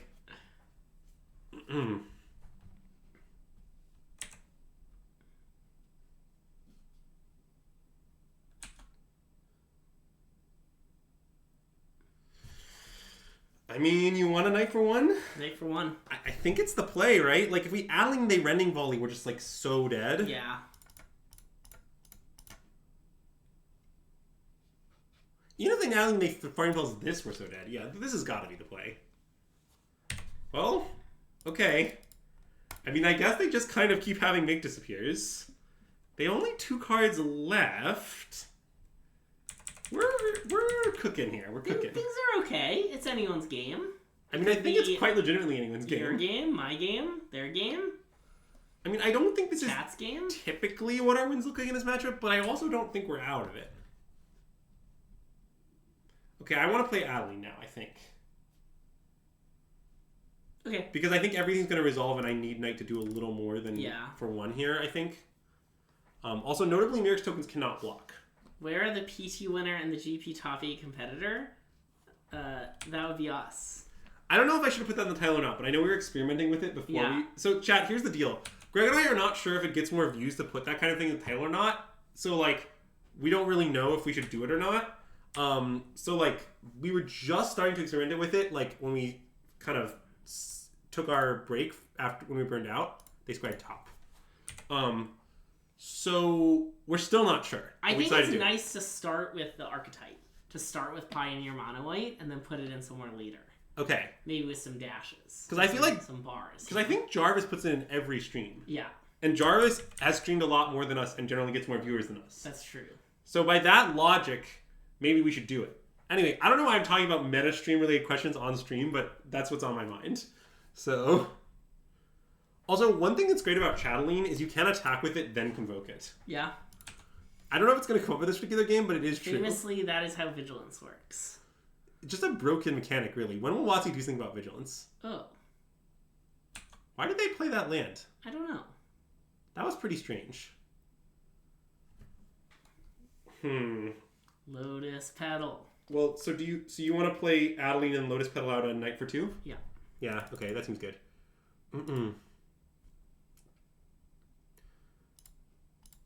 Well, we are jamming in a sense. In a sense, Corey. Oh, they can animate Hall next turn. Why not attack first? Because I don't want our creature to be tapped, because then it cannot convoke, and I want to convoke. Also, they have a 2/2 blocker. Well, I mean, we would make a 1/1, so that part's irrelevant. Also, we just hit only one thing, so we're pretty unlucky, honestly. Wow. I mean, admittedly, that invasion is not looking great here, but okay, look, we're still quite in this game, I think, because next turn we're about to get... What is this Moto UI? Well, first, with Knight-Errant, you have to look at the cards. Then you pick which ones to reveal. Yeah, first you have to look at the cards. Have you considered looking at the cards? It's kind of like, you remember like Balustrade Spy does this? Balustrade Spy is like, look at the cards. And then you die because your opponent probably knows their library. Like this is the same thing. Also, the shuffle your whole library part is so funny too. Wait, it shovels your whole library? Yep. Oh, God.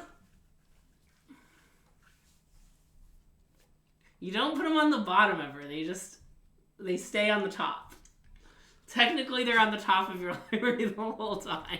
Okay, so chat wanted to channel a Gandra on this. Oh, I see. That's reasonable. I think the line we took is better. Yeah. I don't know if it's going to work out better, because obviously we hit only one thing. We had a pretty bad hit, yeah. But, like, I think it is the right line. I just think we need more gas in the tank to win this one. Yeah.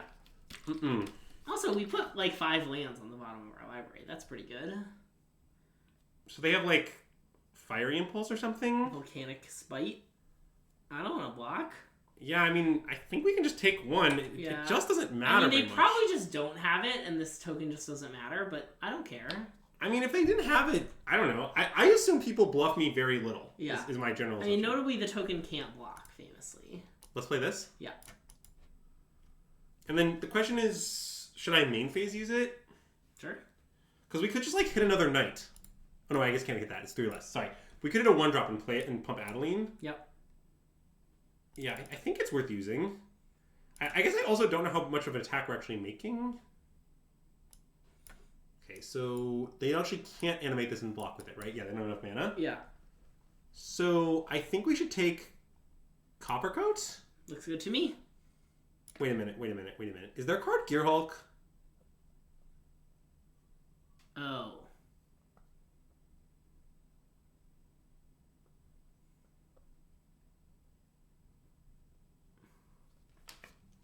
Wait, I think their card's Gearhulk. Because didn't they top last turn on a Fading Hope? Wasn't it the turn before? But yeah. Well... Could they have topped the Fable? Okay, wait. Regardless of this, I think we should take Coppercoat, right? Okay, I mean, Thalia is good against Gearhulk, right? But I guess it's not that good. Yeah, take Coppercoat. It was the turn before? Wait, I think this is very important. Hold on. So... Turn 7, they put a Lord Count of Fable, they discard Stormcloud Coast. Okay, so no. We don't know much. So this was not a card they topped, right? Turn after they Fable plus lane 6. Yeah, okay. So in that... See, because I think it's really important. Because in that case, if they just drew any instant, they would just pass. Yeah. So if it's the case that this isn't a card they topped, which is what I believe to be true, then I think we should attack. Do you agree with that? I think so, yeah. Where did Coppercoat Vanguard come from? It's from March of the Machine, The Aftermath. I mean, I think this is just better Luminar Jasper. It's very simple. Yeah, I'm going to hit with this. Okay. I mean, I think getting the counter is really important. I agree. Because then we can use it to blow up stuff. Many stuff. And I mean, I guess if they just drew Gearhulk, good beats, but I feel like this is what we have to do. I agree. Yep, nice. They had that, which makes their attack with the 1/1 makes sense. I don't think we're going to get infected. I really do not. And this is now a lot of damage coming in. Yeah. Okay, so our opponent's choosing to take 8, which is reasonable. We played a land. We have not, and I think we should. I agree.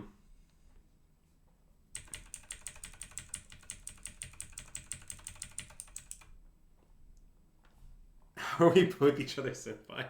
Yeah, I wouldn't have predicted Azax to be referred to as senpai by, you know, a Pro Tour top 8 competitor, but that did just happen in our chat. So, you know.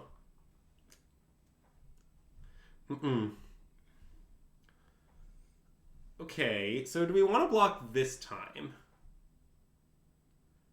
I mean, it's sort of the same situation. But now they can make... Now our attacks are less good because they can call. Yeah. I mean, basically... I want to block, I think. A goblin, right? Yeah.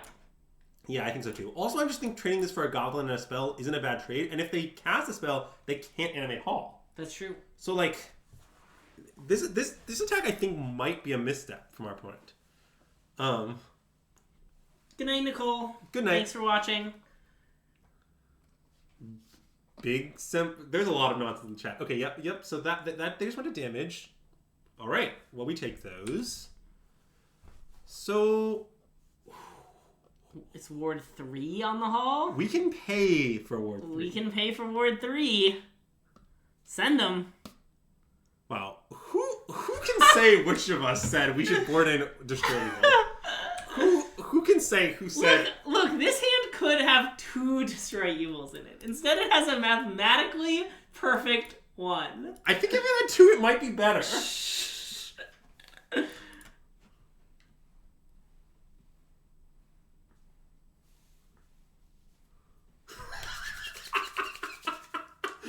Oh, it's so funny.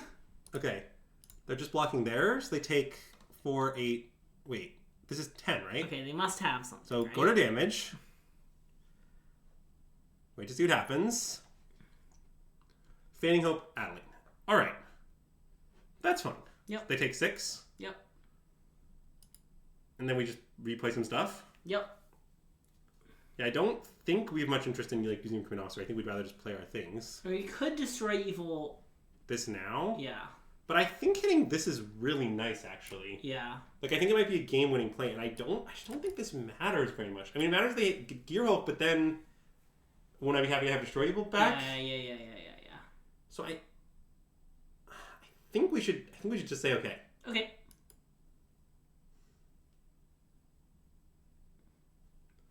And I still don't think we're going to infect.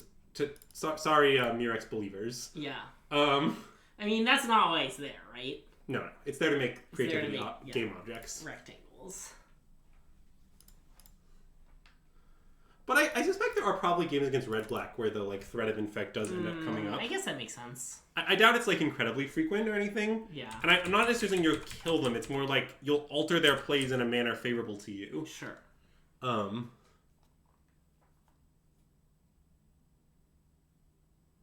What is being cast? Dig Through Time, I think. Okay, I mean, that would be good. I mean, it doesn't make them not dead on board. But could just Adeline nothing else? Well, yes. I mean, I admit that holding up Destroy Evil has some appeal, but I don't think it's that appealing. Like, if they just draw Gearhulk naturally, and I guess if they choose to main phase it and copy main phase, we lose. But I don't even know if our opponent's going to respect Destroy Evil, to be honest. Yeah.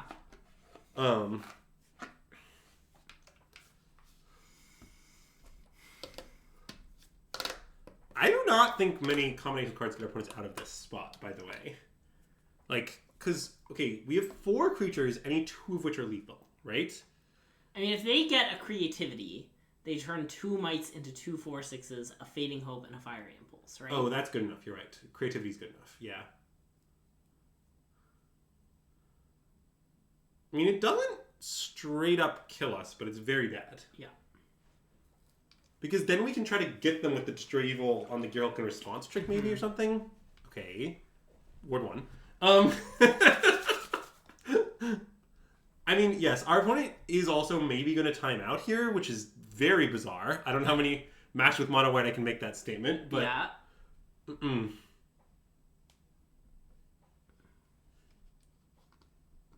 Oh, they didn't have to pay the ward 1. Yeah, that's true. But then they didn't, right? I think they did not, yeah. Yeah. Oh, the creativity thing doesn't work because of ward. That's a good point. Oh, interesting. Yeah. Okay, so now they're about to learn?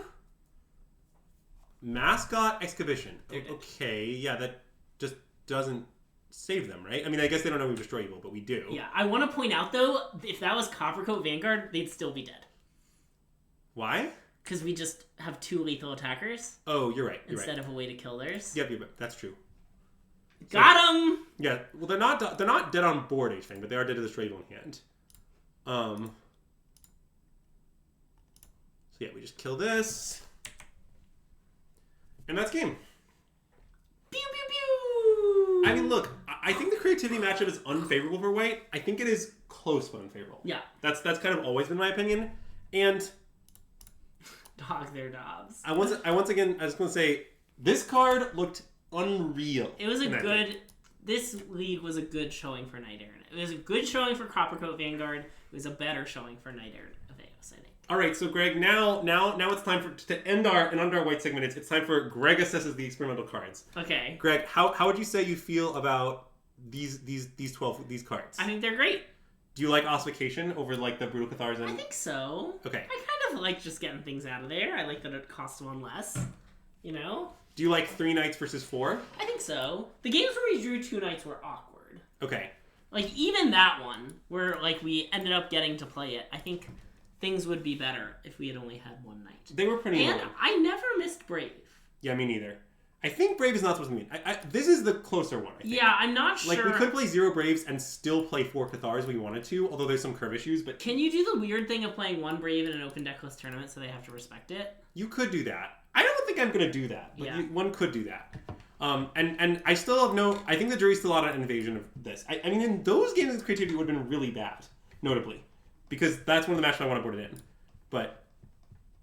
what's the worst matchup for the deck in your opinion? Rakdos? Well, no. I think the deck is a small favorite against Rakdos. Given that you have assuming Rakdos are configured, the way I believe the average is configured, and it's given the impact of Knight-Errant of Arrows, which I think is quite impactful.